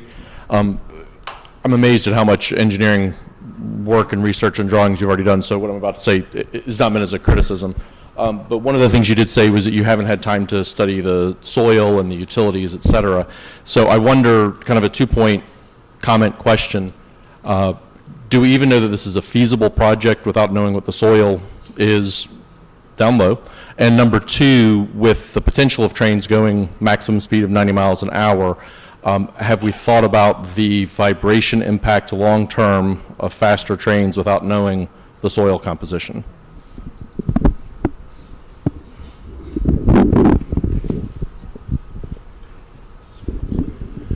The answer to your question is no, we don't have the details for you. The short answer is we did look at the one boring that we did have for the downtown area. We also looked at the geologic formations from the state mining agency, and the initial indications are that this is a viable alternative from a construction standpoint, but without the actual spot borings to verify that what's on the existing mapping and that one boring that we have as being a geologic course through town, I can't tell you with 100% certainty that there won't be other mitigating factors that have to occur in other areas as if it's the selected alternative. And to the vibrations being deeper underground? To the vibrations being deeper underground, that is something that would need a model to look at what mitigation measures would be needed to keep those vibrations from being transmitted through the walls and into the surrounding soils. And there are mitigation measures to dampen the vibrations and acoustic measures to reduce the noise that would be basically echoing back and forth between flat walls, so that they are dampened similar to the sound walls along a highway. I can speak to the soil content. I live at 1005 Wendy, can you come up here, please? Oh, no. But y'all don't even have to bore. Just talk about it.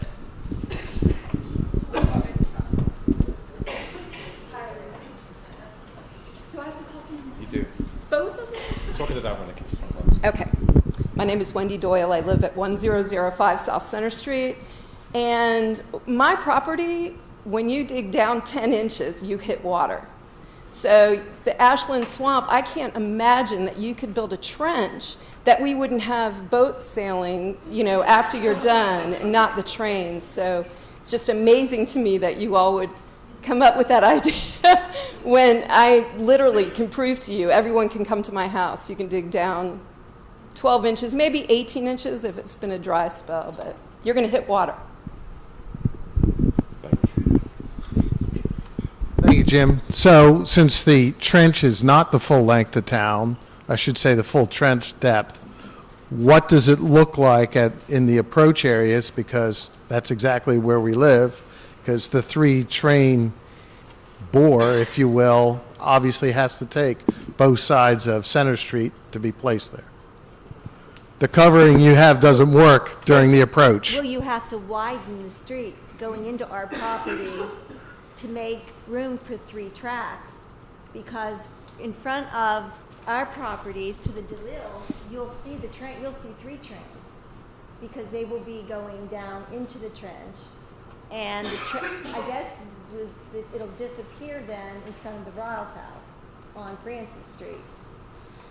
I'm having trouble. I don't know if you have a picture of what that would look like if you were standing at the corner of South Center and Early, and you were standing at the corner of South Center and Early and looking straight at the tracks. I mean, we think we're going to see 3 trains and descending slowly down into, I guess, a pit. And I don't know what the fence in front of that would look like, and I don't know what the roads on either side would look like. The other thing I'm worried about are children, and how tall of a fence would you have to have so that nobody is leaning over into an open pit? and going down 30 feet. That's pretty frightening. I do remember in our conversations, the fence height, there are minimum standards for safety, you know, obviously exceed the minimum standards. There will obviously be a balance, maybe not down in your area as much, but through the center of town, that balance is set. If there was there's a minimum drop off that is going to necessitate a fence. I don't know the slope at your area, but I'm picturing that covered area. When you say cars could actually go over it. I don't know what it would look like if you look at it from a different angle. I do have a paper profile over here. What it indicates is that at Ash Cake Road, the trench would probably be about 5 feet or so in the ground at Ash Cake, so that Ash Cake would be elevated about 25 feet above the existing ground surface for a grade separation. It is fully in the ground by the time it gets to Francis Street. Early Street is 2/3 to halfway between the two. So I would estimate that at Early Street it's probably 18 feet or so in the ground, which means that if you see the top of a train, you're close to the bridge wall adjacent to the road, because that's 3 feet above the surface. With it 18 feet in the ground, that's 21 feet. And most double stack, the clearance for a double stack train is 22 feet to provide some additional clearance above it. So at 21 feet from the top of the bridge rail to the tracks below would have the train out of your sight unless you're close to the bridge rail at the edge of the trench. Your concern about someone climbing it or getting into it, as Josh mentioned, anywhere that it would be open, it would have protections, and it would be the town's choice in negotiations with the state as to where the fences would be located and what they would look like. They would have to meet the safety measures to keep someone from falling into it. If CSX starts having trouble with people climbing into it, then it may have to change. But the fence would be of a minimum height to keep a cyclist who fell against the bridge railing from falling over into the trench. So at least a 6-foot height to the fence would be my estimation at this point. We can get into detailed design. It will be done based on safety regulations at that time. And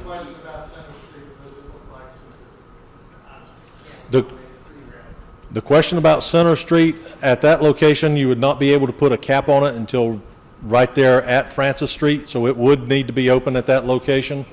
The other alternative would be to put a roof on it and have it come up out of the ground, and that's not something you're going to want. Oh, I'm sorry. Well, the design that you showed in the cross section, Center Street is cantilevered over the trench. Yes, sir. That obviously won't work once you're south of Francis Street. Once you're south of Francis Street, you don't need that cantilevered street. As a matter of fact, south of Francis Street, Center Street may remain open through the duration of construction because it's not impacting the street at that location. So the trench stays the same distance? There's a distance between the two tracks now. Yes. Curb to curb. You're going to put a third track in there. It's got to grow. So where is Center Street? What you're asking about is the distance from the edge of pavement on one side to the distance to the edge of pavement on the other side. So I'm asking about the existing railroad tracks. There's a curve. Okay. You're going to put 3 tracks in there. Center Street would then have to be pushed out on either side. Up to Early Street, it's the same width as the rest of town. So that would have the same construction, the same taking out as elsewhere. And my other question, though, is this is what you've presented. We can ask for the trench to begin south of Ash Cake, to pass under Ash Cake and avoid an overpass. Correct. And that would be a little bit of a cost offset. So this is just what we've been presented, but I would advocate for that if we went forward. That aspect of it very strongly. Yes. But they saved on not having to build a bridge over Ash Cake.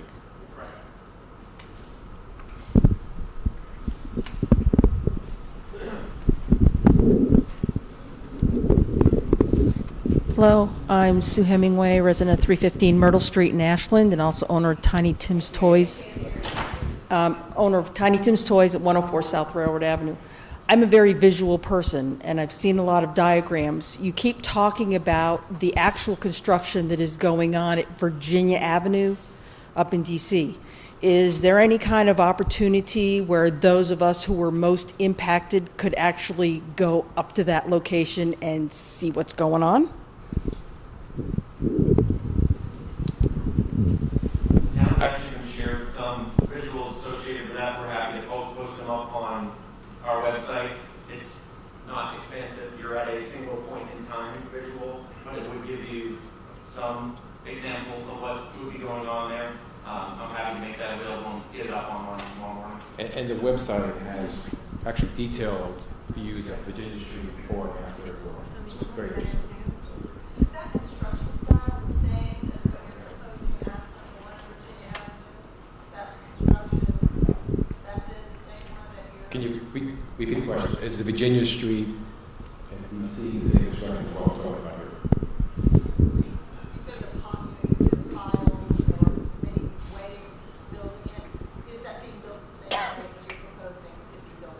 It is a similar construction method to what we're proposing here, yes, ma'am. But once How about the Reno track? Lots of people have seen pictures of the construction of the Reno project. Is that built the same way as the way that you're proposing? it is, Can you repeat the question? the question was, is the Virginia Avenue Tunnel and the Reno retract trench, do those projects use the same construction methods we're talking about here for the Ashland or for the trench alternative? The answer to that is yes, ma'am.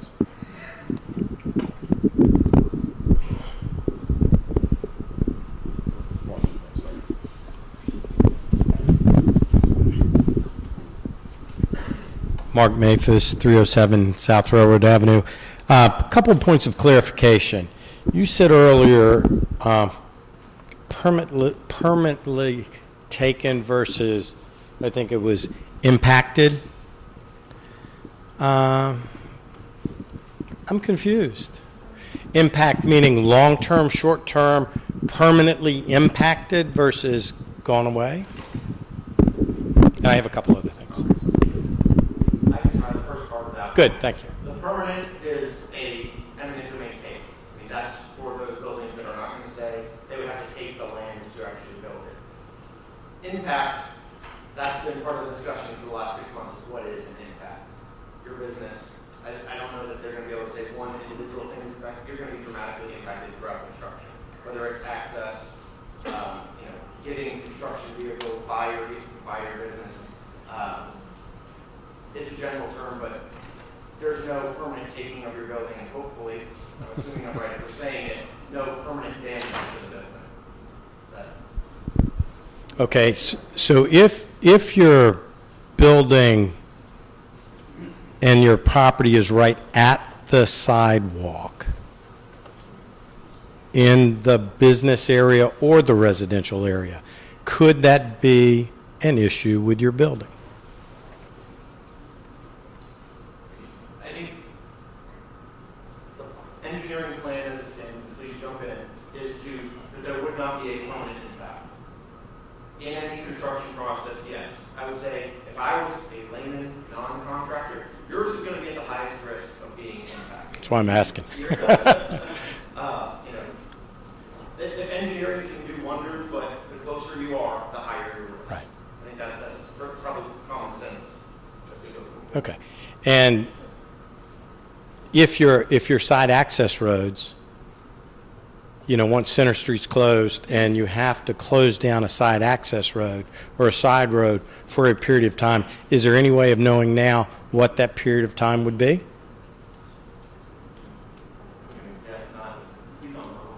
Yeah, I'm at Myrtle and Railroad, so Center Street's closed. Right. But if I understand your question correctly, you're asking how long Myrtle Street would be closed. Is that Well, correct? if there's no front access and there's no side access, I can't get to my business. So my question is, the first 6 to 9 months, jump in. There'll be a rolling closing of probably some section of side street for a limited period. You do have kind of parking in the back that maybe wouldn't have to be complete closure of the street. Oh, I see. For Okay. that second 12 to 18, whatever you want to call it, Center Street's closed. Right. So, But there shouldn't be a time where the two meet. There would not be a time where Center Street would be closed and Myrtle Street. Gotcha. Good. Thank you. That would not happen. Thank you. Yeah, appreciate that. Hi, I'm Suzanne Wolstenholme, and I own the property at 102 North Railroad Avenue and the business there called Homemades by Suzanne. And we have been there for 35 years. And in those 35 years, we have experienced some construction around where roads are closed and sewers are redone and rain such and such. And it always takes twice as long as it's supposed to because of the contractors and other things. So I'm just asking a question to the mayor and to you. How many of the businesses, the small businesses on Railroad Avenue, do you think will still be in business after this project is over? I'm not going to venture a number, but there will be less. I think that's probably a fair comment. I will add, this does not make it right. This is just, if this were to be an alternative that moves forward, the window we have, in some cases, might be a blessing if this does get chosen. The business side of things, it doesn't make it whole. I know I'm going to make it whole. There's a program we can do at the local level to try to do that. If we say construction starts in 15 years, I can figure out, I think, the gross receipts for all businesses in the downtown area, figure out how much percentage we think you're going to lose over that 3-year period. It's an actuarial study to figure out how much I need to contribute each year to then try to create a revenue stabilization fund, whatever you want to call it. It's not going to work perfectly. It's not going to save your business. But if this does move forward, my recommendation to the council will be, we start a meeting. Next year's budget, we will try to figure out some way to help offset the losses to the businesses. It's a token gesture. I understand I can't make it right, but we will do everything we can to try to make that livable for you if it were to move forward. I won't be here, but I'm down the park. And it's just unknowable. You know, I think that weighs on me more than anything else with the business impact. And I'm going to be here. I'm hoping to expire in about 40 years sitting on my porch. That's what my kids say. But Josh is right. We'll try to mitigate that, get grants. You know, if we go forward with this, when that's far from a done deal. Sharon. I'm Sharon McKenna. I own the property at 106 South Railroad Avenue. I thought when the railroad people were talking, they were talking about being able to mitigate the problems that were created for businesses. Was there some funding through the railroad that was going to help with the businesses that are trying to hang on during that 3-year period? The only thing I heard at the last meeting was a mention of possible marketing for businesses during construction. I can't remember if that was TRBT or CSX or whoever may have brought that up. That is not a local program. That would be either a state or federal program that we would obviously apply for over the course of the period in between now and construction. And we would explore, obviously, any and all options.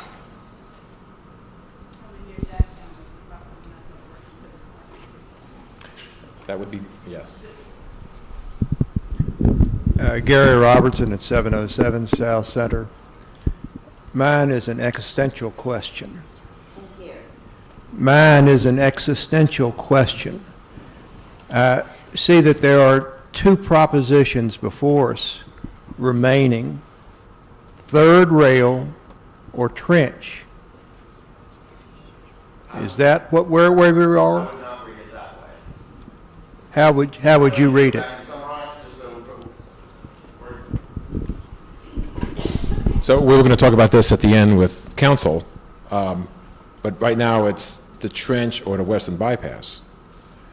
But we've been told by DRPT, by our lobbyists, by other well-connected people in the state I've spoken to, if the CAC is united, it's very likely the CTB will follow that and choose that.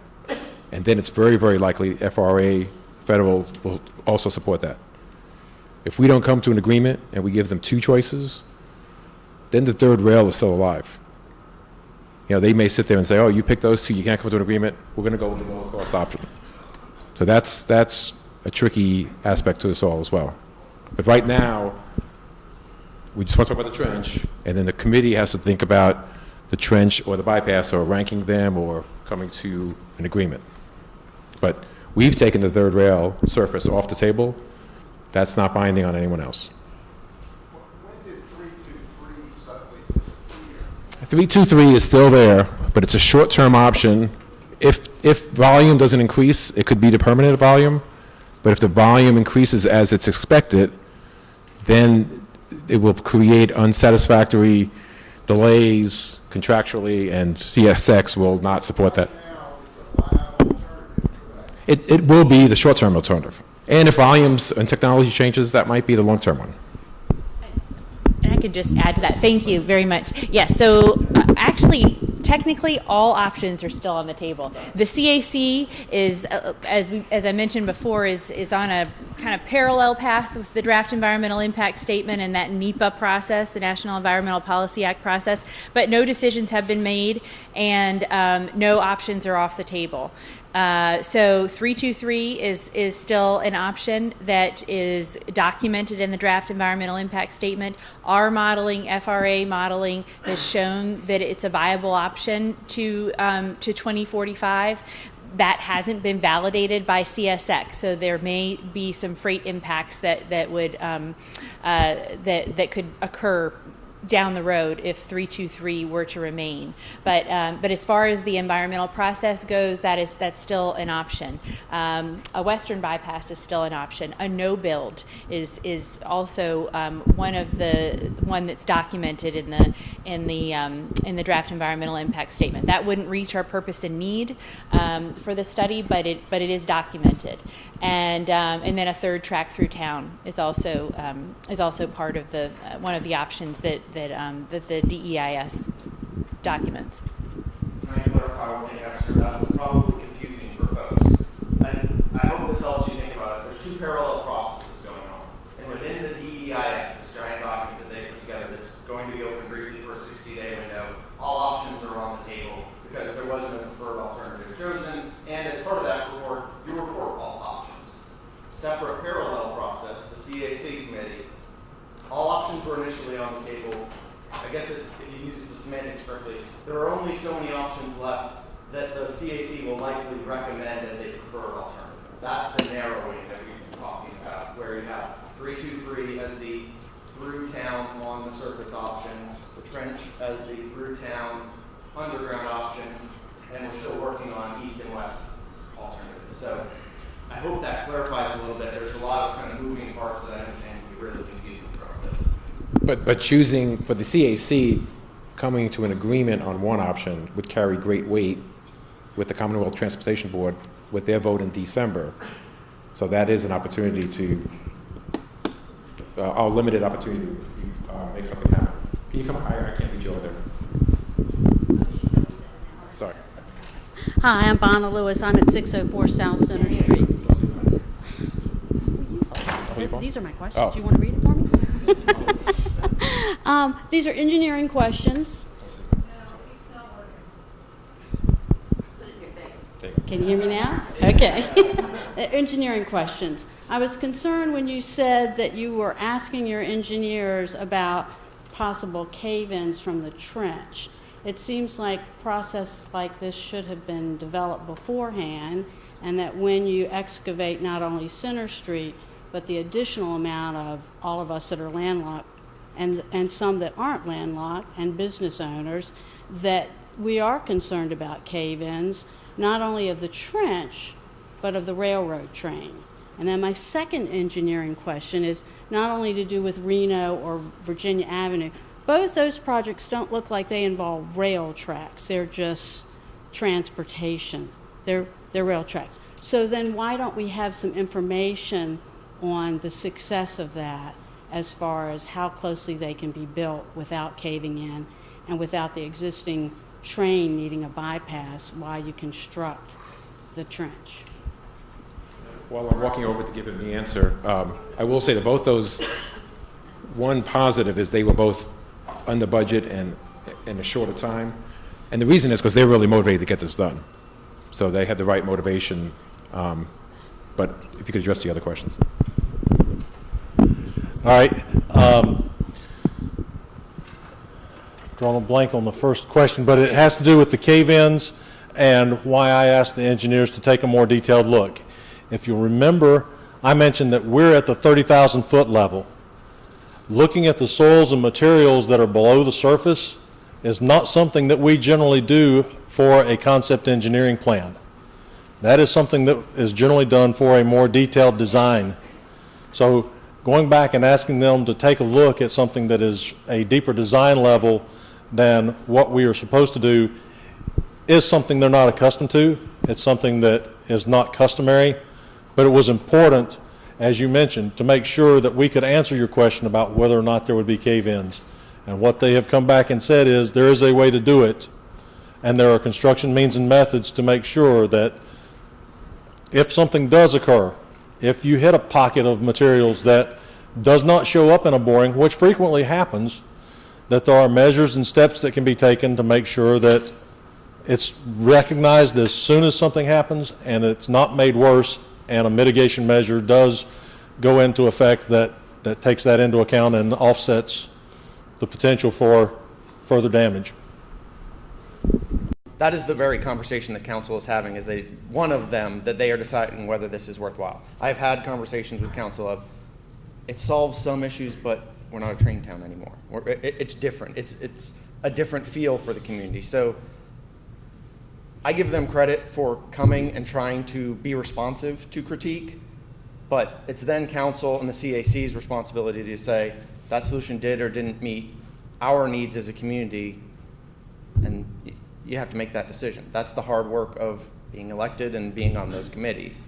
So I don't know that that was their primary goal in creating a new option, was to take away the trains. I think it was to solve the crossing issues and the safety, that kind of thing. So that's council's job to decide whether that's worthwhile to move forward as a train town or not a train town, or are you still a train town conversation. As far as safety goes, I'll let you jump in, but the pictures they've shown us, the various barriers that would be built along a roadway would be different than just a fence along a pedestrian way, very much like you're going over a bridge over another road. You build it in a way that the car is not typically going to go and go into the trench. That said, we've seen stranger things happen in Ashland. Chief Goodman's back there. We will learn the new procedures for calling people if that were to happen. I mean, the phone call is essentially the same. We call immediately to CSX. We have them on speed dial, stop things, hold things. The rescue is a little different of how you get the car out of there, but we're just as scared about what that might entail, but the procedures from a local government perspective essentially stay the same. We have them on speed dial. People in Iron Horse tell us a car is now in the ditch, and we respond in kind.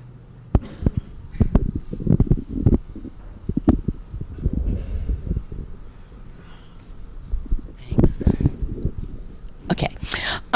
First of all, I wanted to second what Bill Harrison said. People move here and locate on the railroad tracks because there are trains. It's not a damper on house values here. Same with the businesses. But what's happening already just with this discussion is that real estate closings people can't sell their houses, just with this discussion. So once the decision is made, if it is made to not do a western bypass, but to go through town, even with a trench, and everything being closed for 2 years, it will have a huge immediate impact on our businesses and on our real estate tax and our meals tax, everything that the town depends upon to operate. A lot of that is just going to go away.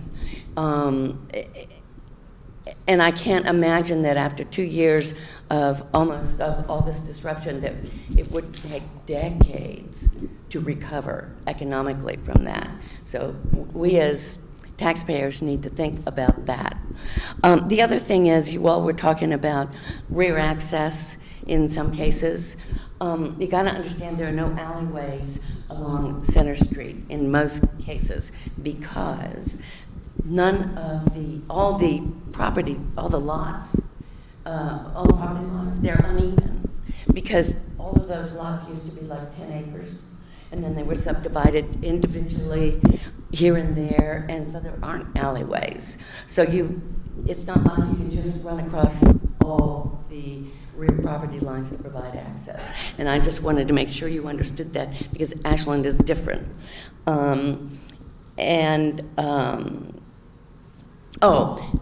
Who is going to pay for putting in the caps, landscaping the caps, and replacing the trees along the street?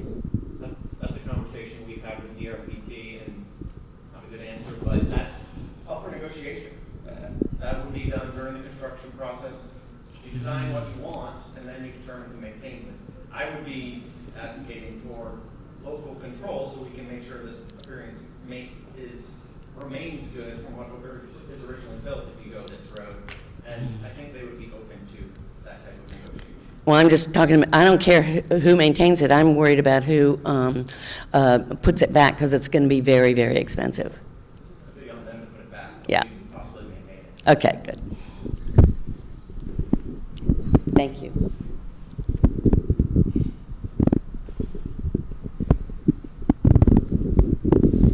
Hello, Sue Hemingway again, 315 Myrtle, and I own Tiny Tim's at 104 South Railroad.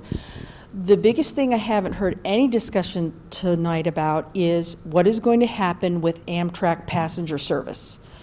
I would be curious to anybody in the room who travels north from Ashland on Amtrak, as I have myself.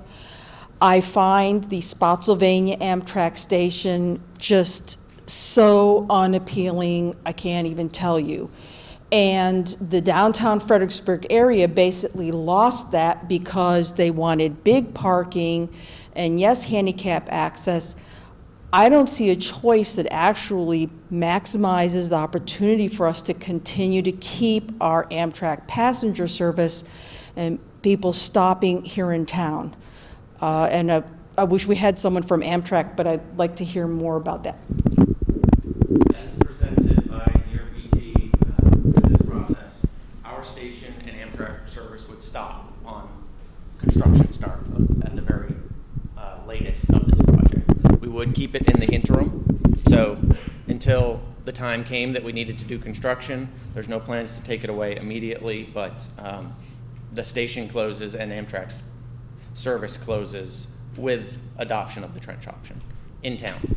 I take Amtrak 12 to 15 times a year to DC. You know what's worse than Spotsylvania? Staples Mill. And I've given thought to, if we lost, what would I do? And there were early ugly options. 2 points. One, we could lose Amtrak tomorrow. They can just decide tomorrow to stop.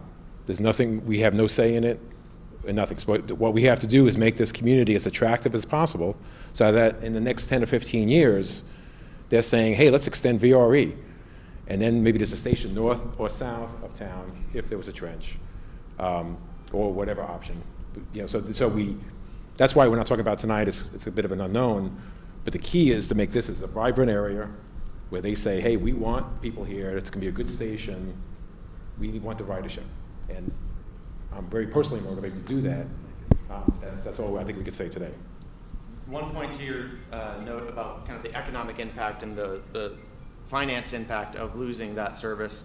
We are conducting an economic impact analysis for the third rail, just to keep our fight up, to make sure that we're following all our things and making sure that we have every analysis possible to say why that is a bad option. I could very well see tomorrow probably going back and saying, if this has legs, that we need to study the economic impact of the construction of a trench and then the downstream loss of Amtrak service to the town as well, just as a point that helps council and the CAC make a decision in the future. And the third rail is still job number one, Tim, if you can come closer, to avoid the worst choice. Would they eliminate train traffic period through the town and just go west and done with it? CSX will never give up those valuable 2 tracks through the town. But if there was a bypass, a good volume would be going west. Sorry. Yeah, Tim McDermott at 602 Duncan Street. Do I remember hearing that CAC has already stated that the least objectionable through-town alternative is the 3-track trench? No. Through town, underground. Through town, on the surface is the 323. Okay, okay. Then I guess the follow-up to that is one has to do with timing, but they're both related. One is that I would recommend that least objectionable surface be amended, or I'm sorry, tunnel be amended pending the results of the engineering study. Because it seems difficult to say that's the least objectionable till you actually know the full value, the full details. The real question is DRPT requiring a recommendation from CAC before the full engineering studies have been completed. For the 3rd track, the 3 under. Right, right. And then I think there's a lot of, even if it's ranked number 2 or 3, there's got to be a lot of caveats with that, addressing a lot of the concerns from tonight. Yeah, I think every option sort of will have caveats associated with it. I'm curious when DRPT is requiring a decision. Are they waiting until the full engineering studies of the trench are complete? Our recommendation, the 11th, which is Monday, moves forward and is a recommendation to the CTB, who I think their scheduling tentatively right now to make a decision on the EIS recommendation of preferred alternative, sorry for the acronym, in December. So, without asking you that particular, can you give any guidance on the level of engineering done on this one relative to that of others? Is it equivalent at this point, or is there still, you wouldn't normally do this amount, or you would normally do more? At this level, for an EIS and an alternative analysis, you generally do about a 10% level of design, which looks at the horizontal alignment and not a full look at the vertical alignment, but at least a partial look at it to determine, are you going to be able to make the grades that are required for the railroad to stay in service? So, to answer your question, all of the alternatives have been brought to the same level of engineering design for the purpose of being able to compare them equally to each other. It's one of the reasons that all of the estimates are from 295 to North Doswell.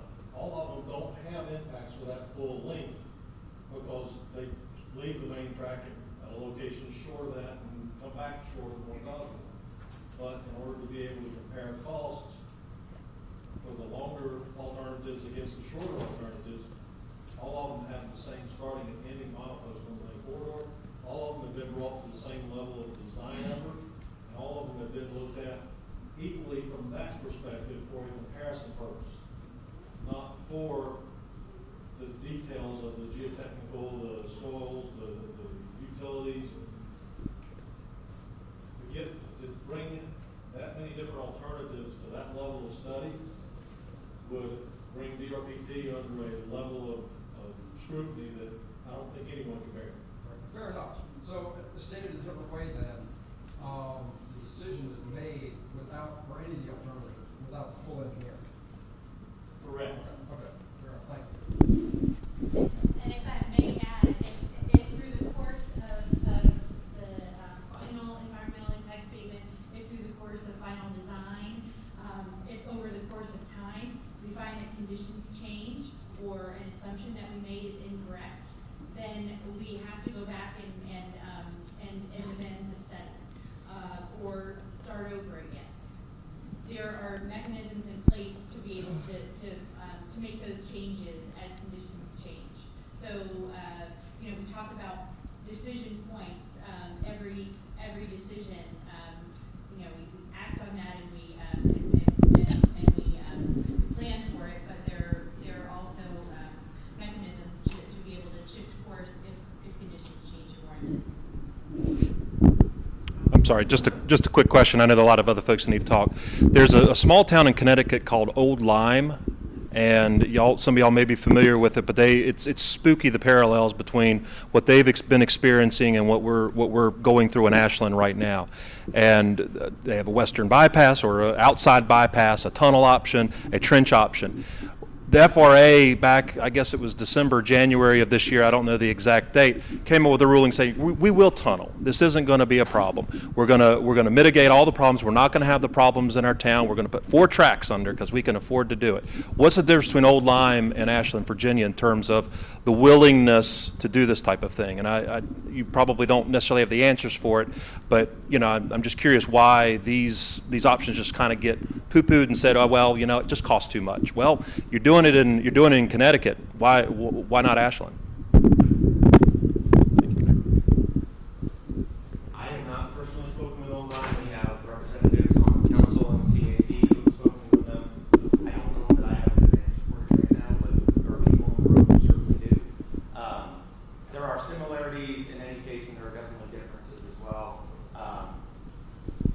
But I think the best thing is for me to get you in touch with the people who have actually spoken to Old Lyme and have that comparison for you. I'm not going to sit here and try to speculate. I want to try to be kind of factual as we move forward. I'll always speculate. That's between New York and Boston, and it's the most heavily traveled track in the country. And Richmond, our track for Ashland was one of those heavily traveled. for freight, right? Yeah. Freight people, that's never been important. Yeah. Some people would argue the freight's more important. Wait, sorry. She's first. Sorry.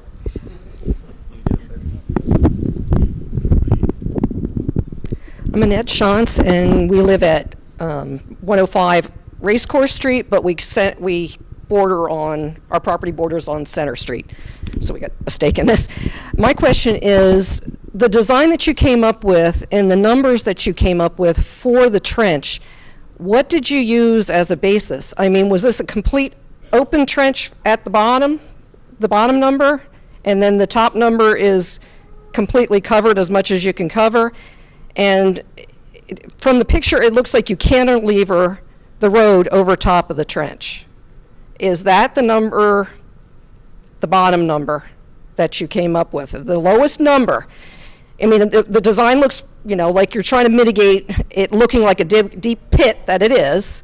So what exactly is that bottom number, which we may get? So what is in that number?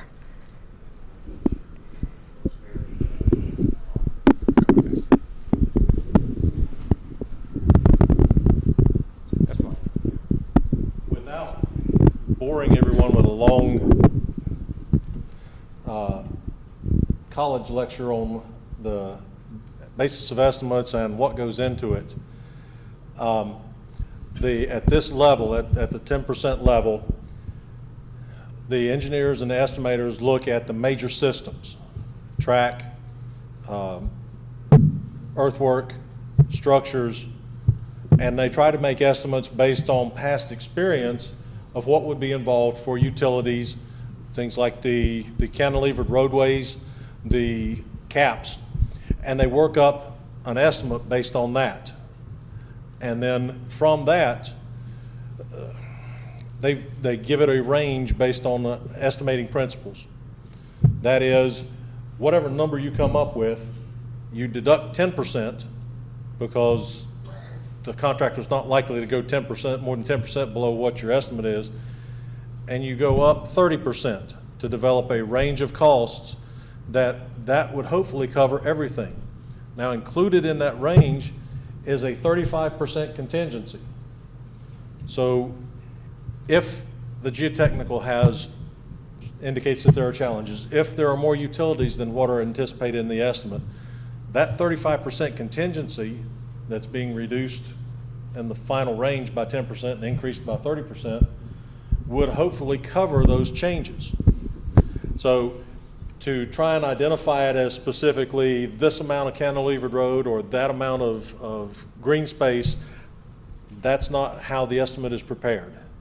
So does it have So, any of that in it? yes. What you're talking about, is the bottom one just the open pit, like what is in Randolph? Except for one little square inside the container. I understand your confusion. Yes, I mean. So when they did the estimate, they included roughly a 30 or 40% coverage based on the center section of the cap where it's at the full depth would have a greater percent of coverage. As it comes out of the ground, it would have less coverage.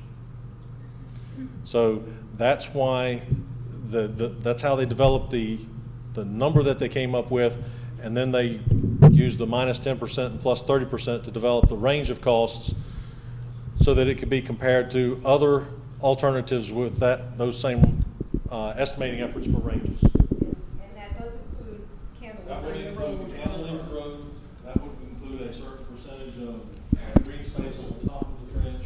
So even at the worst spot that's open, it's not the full 50 feet The low long. cost does not represent the full length of the trench being open. The top cost does not represent the most coverage that the trench could potentially have. That is just the upper and lower ranges based on there being too many unknowns to develop this is what it's going to cost if you do X. But they wouldn't give a design It's not that, specification. of what it's they not want. that defined yet to have it that They have to specific. they have to have some set of parameters to come up with numbers. Yeah, but it's so rough, it's not even designed to that level of saying 60% coverage. We did 30%. 30%, you said, right? Or you think it was about 30% coverage? It was between 30 and 50% of coverage through the downtown area, which because the ramps coming into the full depth would not be covered, that would change the overall percentage. I don't know the exact number of total trench coverage with caps. So the majority is uncovered. So I think it's safe to say for that. Okay, thank you. Hold this one. Yeah. Vern Inge, You hold that. all right. Vern Inge, 1017 South Center Street, and also investing one of the owners of probably the oldest business in town, I guess, Cross Brothers now, on the tracks down at the center of town. Does this, Josh, I don't know, do you all have that slide that you can put up on the screen? It was one of the materials that was provided in advance. Because this is my confusion. I've actually gone out and done the homework, and if you can put it on the screen, we can sort of talk about it as a group. But first of all, whoever asked about the Virginia Street trench, you can go see it. It's going on in DC. It's about 2 or 3 blocks from the Navy Yard Metro stop near the Nationals Park up there. I don't know how much you can see it from the ground. I had a friend whose company owns an apartment building, was able to look down on top of it. The big difference there is when that's completed, the street will actually go right over the top. So clearly they're using ventilation. But it's a similar project, and you can see it appears to be working engineering-wise anyway. But the question I have, and I was a little concerned by Eric's question, because I've not heard that the train wasn't going to be below ground by the time it got to our houses. I'm directly across the street from them. And this slide that was presented to us actually says train below grade at Ashcake, and it shows green space in front of our homes. And so it's hard to prepare, I guess, is really my point. And which is it? Because how do we know, and how does this committee and the town council vote when obviously there's been some pretty substantial change there? And the change is pretty huge, because if you don't have green space in front of your property, and that's the question here, I see the ladies left, but if you don't have green space, you've got this fencing, and the fencing has to be at least 6 feet high, which means I can't sit on my porch and see their house anymore. And they've got a nice house. Mine's sort of falling down a little bit, but but you know, it's going to change the views. It's going to change the values. It's going to change the experience of living in town there. And I understand that where the green space goes and where it doesn't is all going to be negotiated later in the final event. And hopefully, if this happens, it would be as much as possible for everybody covered in green space. I don't care that we put ventilation motorized in there to pump out the tunnels. Those fences are going to be ugly. They're going to block the views. And that's my big concern, is how do any of us who, I've tried to prepare for this, and it looks like we can't find that picture, but yeah, it's the very last of the ones that was in the big sheet there. Correct. That's correct. Yeah. So, but in any event, you can see there that the plan that was presented to us shows a train underground as of Ash Cake Road. And this, at least for us in the southern part of town, is a huge change in the planning. And that's really my concern, is how does this group decide, how does the town council decide when we don't know which it is and things keep changing in very material ways there. In any event, the other question I have that y'all may address and I'll sit down is, so my house, for example, is a very long way from a side street. And these folks here have property between me and the closest side street. And your statement that the street wouldn't have to be closed south of Francis seems a little remarkable to me, because the street isn't any wider there than it is down at least to Early Street. There's 2 lanes on the other side from me of Early Street. But I can't figure out how I get to my house if you close Center Street. And the responses have been, we got to find a solution. Doesn't help me, because if the neighbors don't agree to let us build a road across their yard, and I wouldn't if I were them, because it's going to take out trees and everything else, how do we solve that problem? What I don't want this group to do is to vote for and support an alternative that turns out to not be workable, because you can't get emergency access to the homes, that sort of thing. And it sounds like that hasn't been planned out. And if that happens, what I fear is we get way down the road and somebody says, oh, we just have to do third rail. So those are my 2 questions. I know they're lengthy, and sorry I sprung the document on you there. So. It's linked to the Facebook link that you guys put up for the town council meeting, and it says aerial view on it. Here, we'll go the other way. And it's got like 4 different pages to it. Right.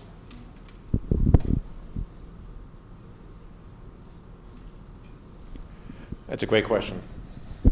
And I yeah.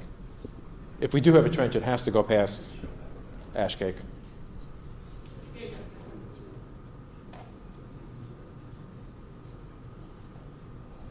You please.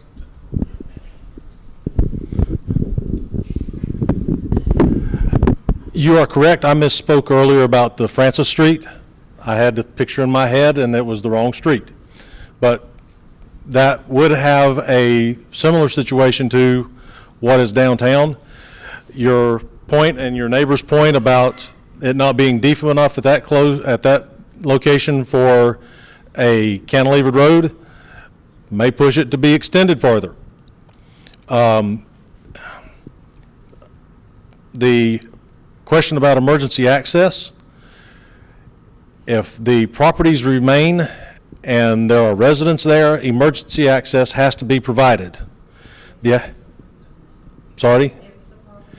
That is he mentioned that his neighbor might not give him access. That changes the parameters on me. I'm trying to answer the parameters I'm given. And yes, you've got a good point. It is an if the properties remain, if neighbors don't provide access, if it can't be negotiated, if any of a number of things happen.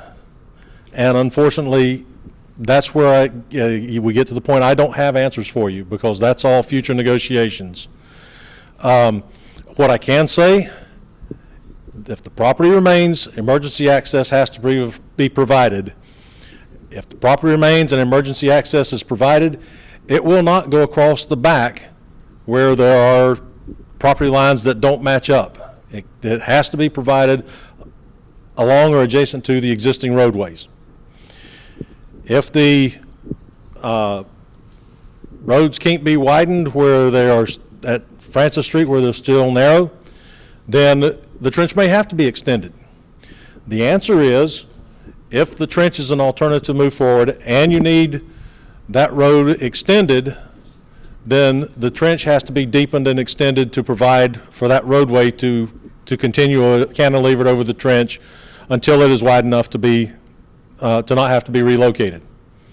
And that is something you can ask your town council to do as part of whatever recommendation they move forward with, is change this. This is not set in stone. That's why we're here. Find the flaws, point them out to us, and we can help you make recommendations for how to make it better for you.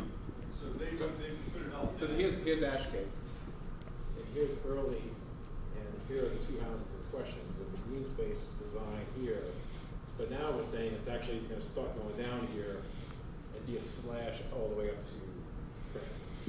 And I think what the community is saying is it needs to, should be under before. Correct. And we're hearing that. We don't have time to redo the design between now and Monday, but what I can tell you is that the trench can be extended further south. It does work because you're coming on an uphill grade. The trench can be, the 33-foot full depth can be moved south of East Francis down to Early Street. But that does increase the cost. And so, Which is your design? Because this drawing that you put out, as you see, this drawing here has railroad under Ashcake Road. And then you've got green space here already where the design you're talking about isn't what's pictured here. It's really not. Have you not designed it this way? that the green spaces shown on here are representative. They're not intended to be what the town decides to put out there. Understand. So This says railroad under Ashcake. the railroad will go under Ashcake. Whether Ashcake is elevated 25 feet in the air for a grade separation, or the town decides that it needs to be full depth and Ashcake goes across at its existing grade, has not been set in stone. Okay, so your current engineering has the grade decreasing to past Early Street, so this green space wouldn't be possible in this location. You are correct. Okay. And would the third track be on the east side or the west side coming into the trench? Like south of the trench, which side will the third rail be on? Can you repeat the question, Sarah? Okay, the question is, south of the trench, which the same thing would be occurred north of the trench, will the line be east or west of the existing tracks? The idea right now, because of the way the trench would need to be constructed through town, is that the south and north approaches would center the tracks, so that if you stood between the two tracks right now and looked in both directions, you would be standing on the center line of the future track in order to maintain the separation between the two curbs and allow the trench to be constructed without being offset to one side or the other. And that can be handled with using curves on the railroad that approach the south and the north entrances to the trench. Does that answer your question, or does that create more confusion? Which goes back to my point, you're going to end up widening the road and taking so many feet of our property, Vern's property, our property, Booth's property, everybody's property going to before the trenches, right? Yeah. They're going to have to take our property. For you, it's the road access to your neighbors. No, they're going to have to take our property, Three Jim, tracks because don't there's fit in 3 two. tracks. But you curb to curb It'll there, be like surface, it'll be like surface third. where the roads are. Unless it's re-engineered to start at Ashcake, it has to take our property. It The will take our proposed property. Center Street. Yeah, thank you, thank you. Center Street cantilevers, where there's no cantilever, needs to be wider. I understand your concern, and you are absolutely correct with what we've presented to you here tonight. What I answered your question with, and what I wanted to make clear is, that can change. So your concern is right here. Right there. That's the same condition that we were showing for the residential area north of here.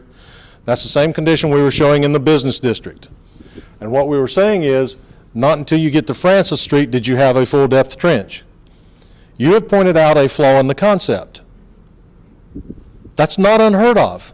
That's why we're here. So what we would do to solve that, just as you mentioned the 20 to 25 feet earlier, we move the transition point down here where the road is wider. And then we transition out. So shouldn't that be presented so that they can make an intelligent decision as opposed to, oh, that's a problem, we'll deal with it in the future? The question is, should that be detailed before a decision is made, or can we say that that's an answer to be developed in the future? I can't tell you what everyone needs to decide. What I can tell you is whether the transition point is north or south, where it's located does not change the alternative, it changes the details. It does affect the cost, And that change in cost can be evaluated. The 10% level, we're not going to know about the other details of it, but we can say what that cost change might be between now and Monday. I'd just like to point out that's the danger we're in, where these other options have been discussed for a year, and we have this next one for a very, very, very short period of time. And that's really difficult. Yeah, sorry. So for the CAC, we didn't show those placemat diagrams, and those are on the CAC page online, but they are.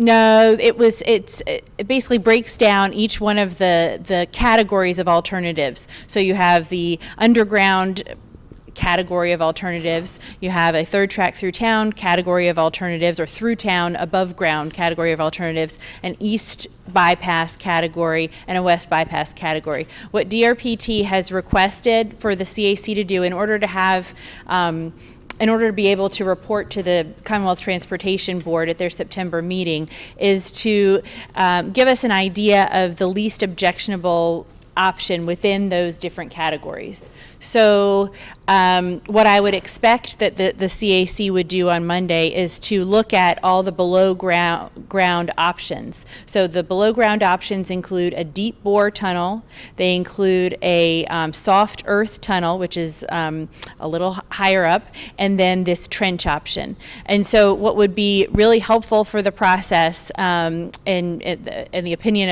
of the state, is that is for the CAC to tell us out of those three options which one is least objectionable.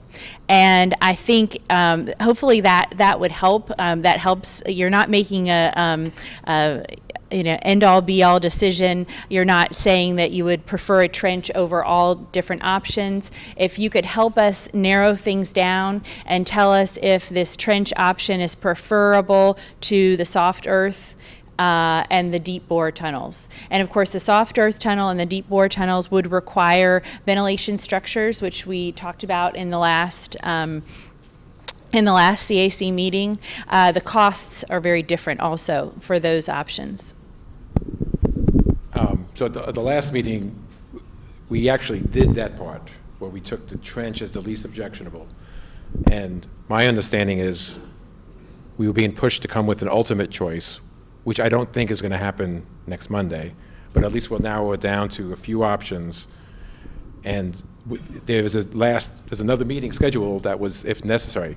My betting money would be it's going to be if necessary, but we'll have to see how that goes. Yeah, but I appreciate that. Thank you. Okay, hold on. I got Arthur first, then you.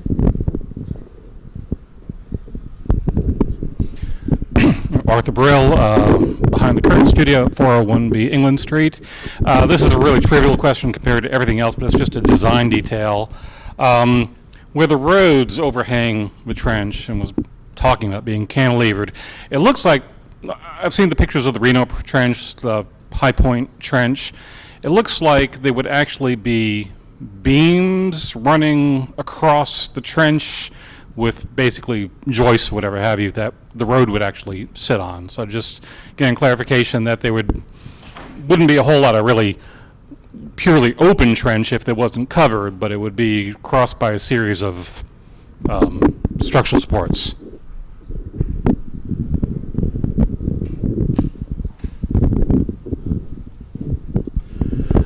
You're correct that there would be a series of trusses or ribs. The openness would be dependent on what that spacing would be and what the structural engineers determine the potential spacing between those could be to cantilever the road over them, and what the design loads of those roads would need to be, and the green spaces on the caps.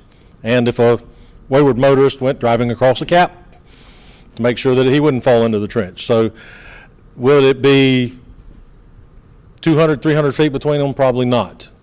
Would it be 20 feet between them to where you barely saw the tracks? Probably not. Can I say that with 100% certainty? Absolutely not. I'm sorry. That's like you mentioned, that's a detailed design element that we're just not at that level at this point, but there will be trusses and they will be spaced.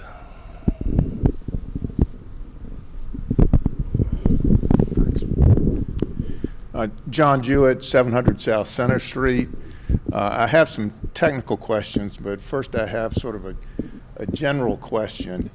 To me, the most important new information that we've gotten tonight is that we're talking about a construction process that will occur between 15 and 25 years in the future. And furthermore, if I understand you correctly, before it can start, you'll have to go back and look at what happens in the interim and so forth and revisit all of this. So my question is basically, why are we having this discussion now? Why don't we just say, okay, in 10 or 15 years, this decision will be made? We're going to have to go back through it anyway. I mean, are we going to have meetings like this for the next 15 years? I really don't understand what the technical and planning reason is that you need to force a decision on this right now. I can touch on your part and then answer at least my speculation on part of it. For the DIS, I think, my understanding, you have to have a preferred alternative as part of that report. Correct me if I'm wrong. The fear on council. This is not going to be in the DIS. A final one. Sorry, FEIS then. It will move from a draft to a final. DIS is the draft environmental impact statement. Good job. And there's going to be a final in about a year and 3 months. Okay, but are you going to put something in as a final choice that wasn't addressed at all in the draft? No, we would have to. The process that the CAC goes through will be documented. Will be depending on what the CAC recommends, depending on what the Commonwealth Transportation Board recommends, depending on the comments that come in during the public comment period, during the 60-day public comment period, and the FRA will look at all of that information. And right now we have a process that goes out to 2019 that has the final environmental impact statement. If something needs to change in that process, if we find that that the study takes a different direction, we'll work with FRA to modify things within the framework that we have for the National Environmental Policy Act. So, we've charted a course for this based on the purpose and need of the project for the 123 miles. If we find that conditions, and to your first question, if we find that conditions substantially change, and this is something that that the FRA has guidelines about, then yes, we would revisit it. If the conditions don't substantially change, that decision could stand. And the reason for making a decision 25 years prior is to get funding lined up for when we can construct something. And these are all required documents and a required process by the federal government in order to qualify for federal funds for transportation improvements. On the CAC side, and I think town council's perspective, it, I think, boils down to we've been asked to make a recommendation as part of a process. We can go ahead and say, no, we're just going to kind of go home and not participate. And in my mind, and that may not be correct, that leaves it to someone else to make the decision. And I think the approach we've taken is we'd rather make our own hard decision than leave that decision to someone else who doesn't know our community and care about our community as much as we do. No, So, it's still job number one for me. At the service. With regard to the construction process, if I understand correctly, the first thing you will do is put 2 walls, the full length of the trench, correct? yes, sir. And basically, where they will go is in the center of what is now the street on either side. That's where the wall will be. Then you'll put down a temporary track over one of those walls. And when will you decide where the temporary track will go?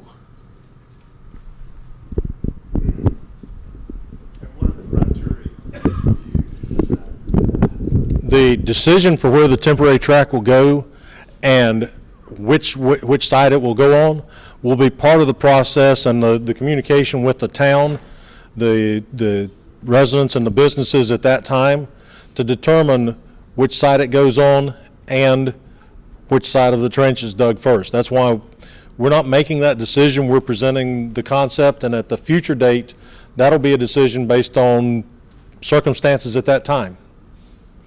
So does that? Yes, and once that temporary track is put down, it will stay there until the second track opens up in the trench itself. Right.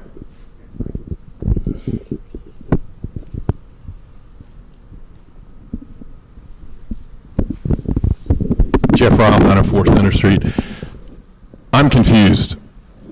I would like to take a step back and just ask a very basic question, which is in two parts. The first one is, who makes the final decision? And the second one is, what is the process and timeline by which those final decision makers come to a conclusion? I hear a lot of information, a lot of people alluding to this, but nobody's really come out and laid that out from my perspective. Maybe that's happened and I apologize, but if you could clarify that, I think it would help a lot of people. So, the CAC, the Citizens Advisory Committee, its job is to provide a recommendation. So, call it a decision, call it a recommendation. It's not a this happens, it's a recommendation. That recommendation goes to a state board called the Commonwealth Transportation Board.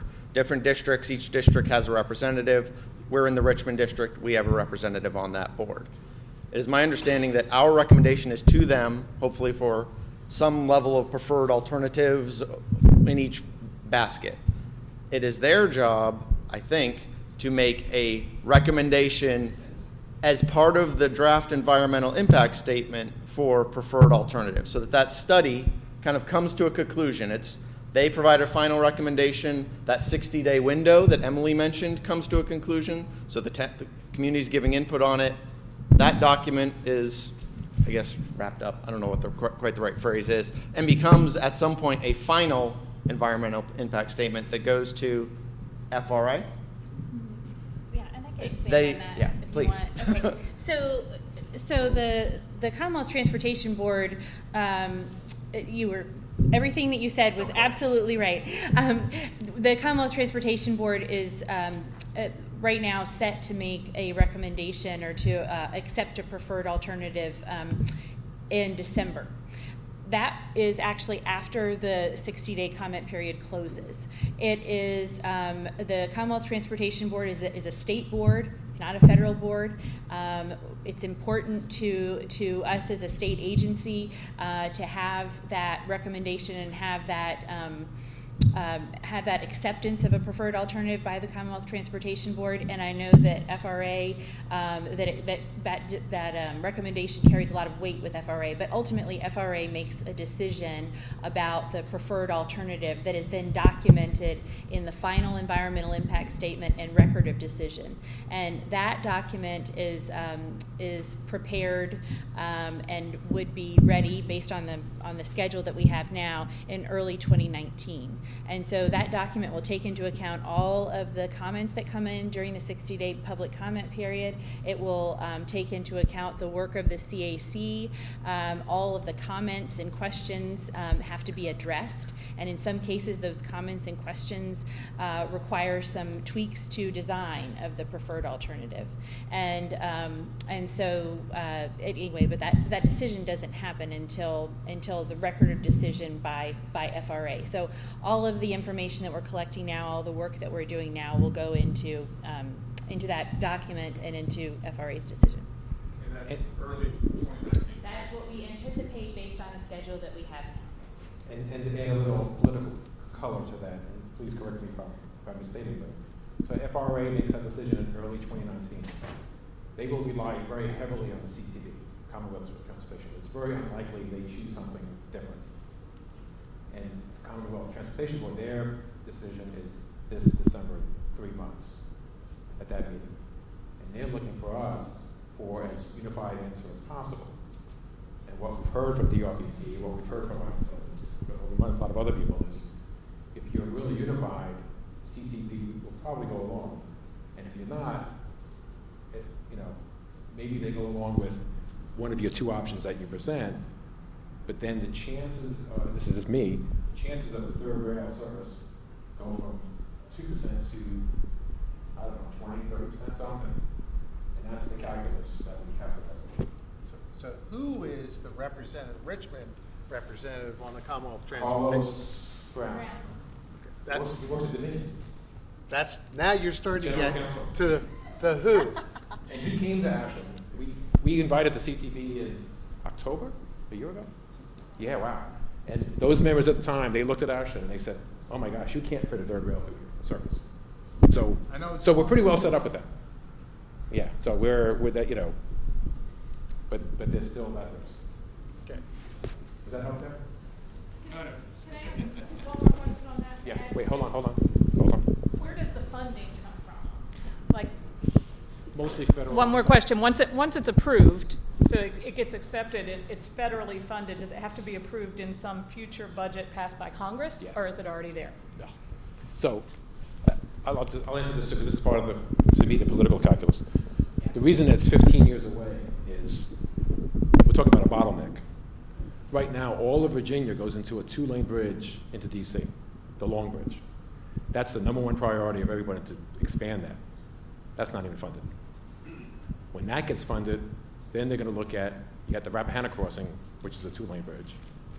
And then you're looking to Richmond and the Acura, and that's why by the time to come to here, we're so far down, and funding, you're right, it's a real issue. And then does traffic continue going up? If it doesn't, maybe this is all an exercise of futility and nothing ever happens. But it may at some point, so we have to take it seriously. Okay.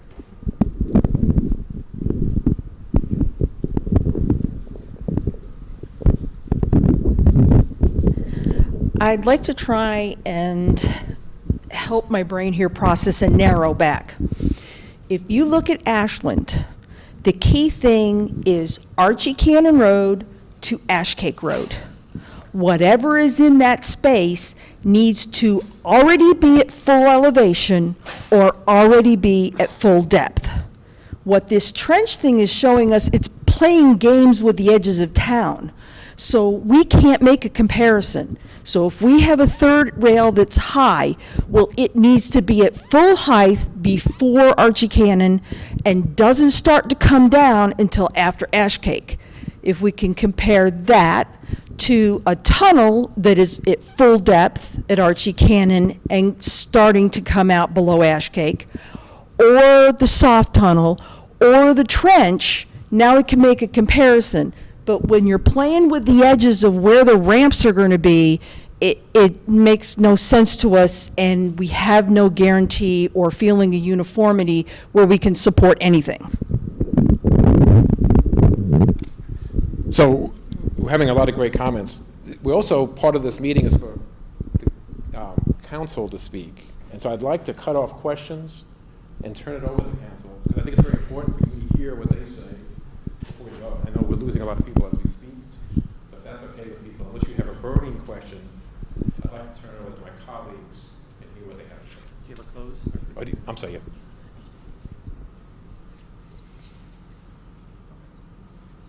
We have an answer. Okay. They'd Oh, like okay. to Maybe provide. not an answer, but Okay. at least a, Okay, a at response. least Thank a you, Mayor. response. Because you had a really good point that about the edges of town.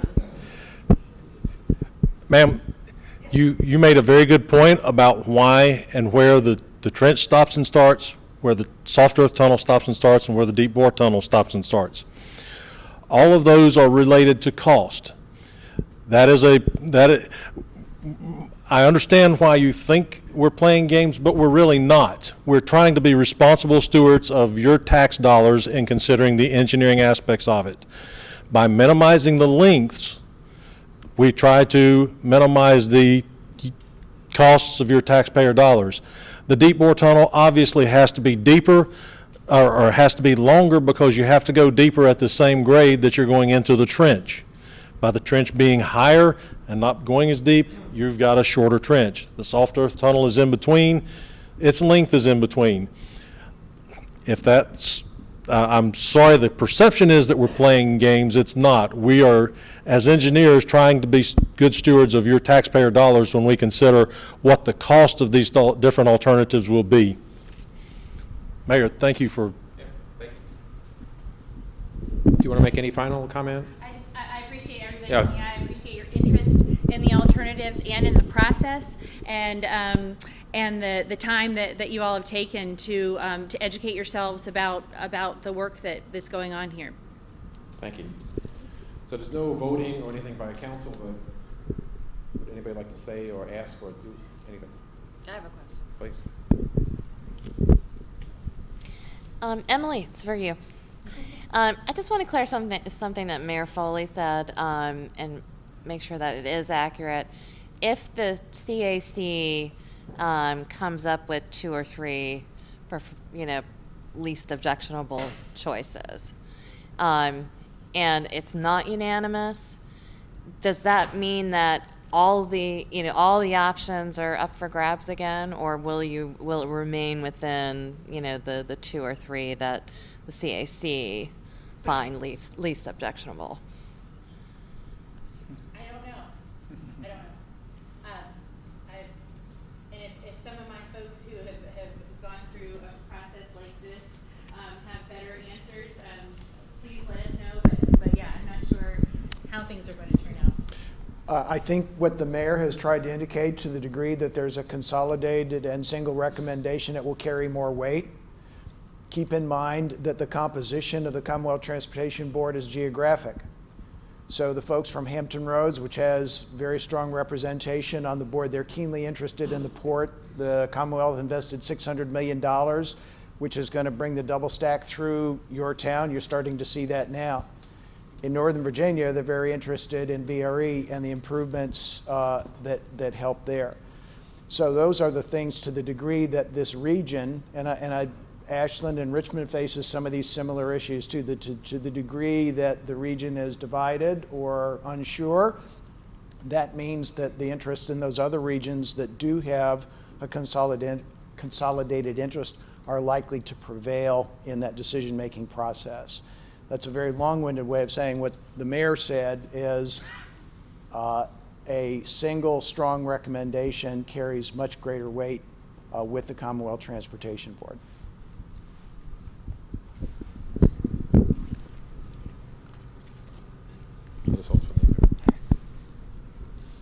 I apologize, I'm new to this game. All right, I'm a little new to this game. The question is, I think that we've had a good presentation, as best as they can do with the limited information I think we all recognize they have. But a number of good questions were raised tonight.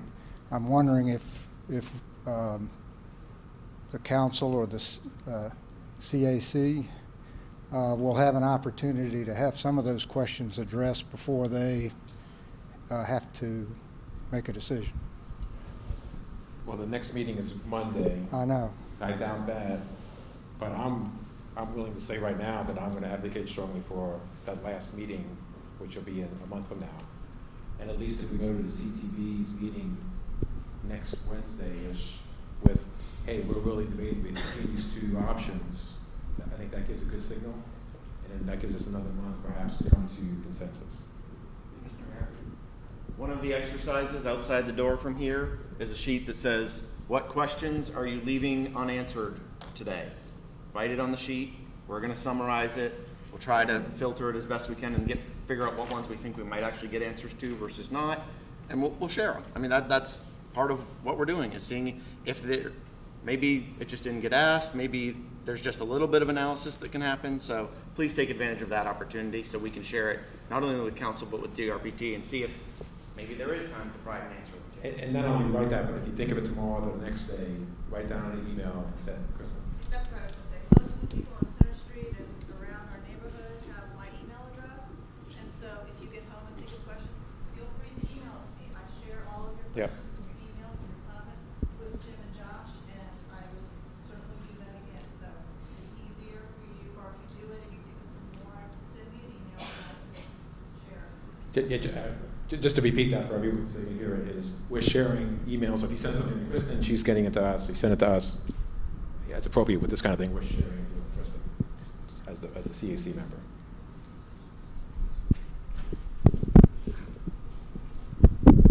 I want to echo what the mayor said earlier and thank you all for coming out. Wish we'd had an opportunity to formally thank the folks who've already had to leave because of time constraints. What we're being presented with strikes me, and I'm speaking here as a physics professor, it strikes me as a marvel of engineering, especially on the short time frame that you've had to develop the marvel. Unfortunately, we're not in the wizarding world of Harry Potter. We can't build this by waving a wand. Whether it's the right thing or the wrong thing, it's still up in the air with me.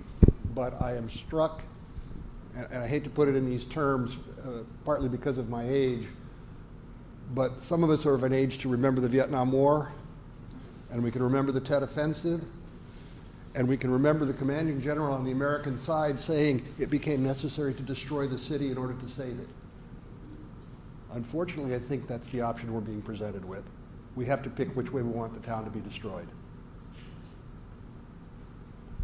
Or we find an alternative that doesn't destroy the town, and we try to find that alternative in such a way that it also does the minimum damage outside the town. That's what I think our real choice is, and I'm hopeful that the CAC will see it the same way. Steve.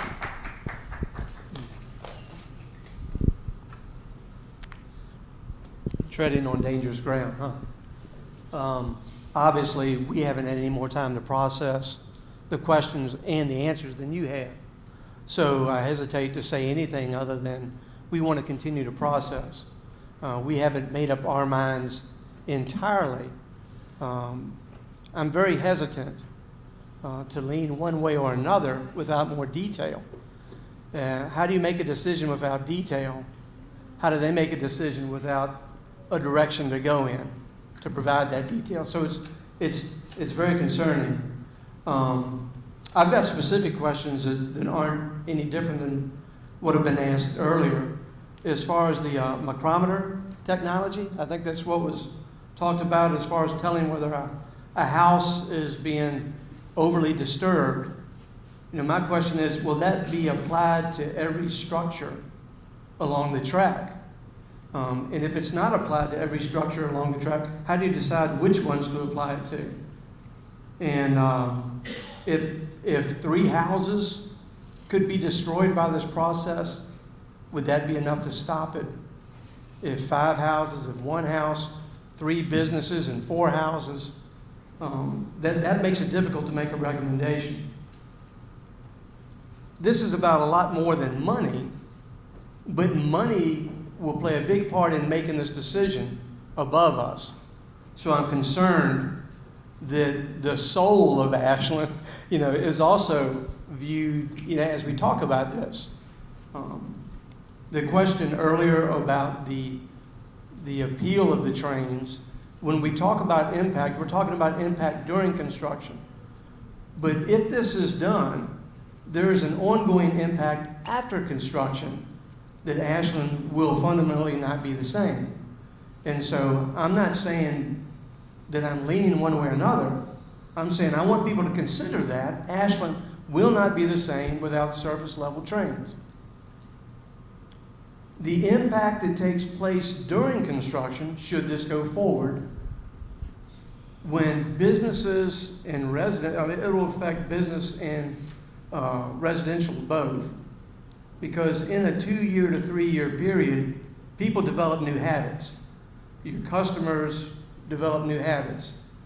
Plus, the rest of the world isn't going to sit still for 3 years. There's a lot of construction going on south of us, great for Hanover County with Lake Ridge and development there. Caroline County and other investments north of us. And the county is not too far away from looking at the potential of residential and commercial development across 95.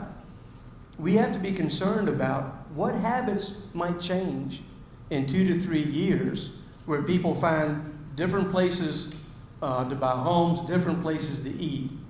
And so that's a reality.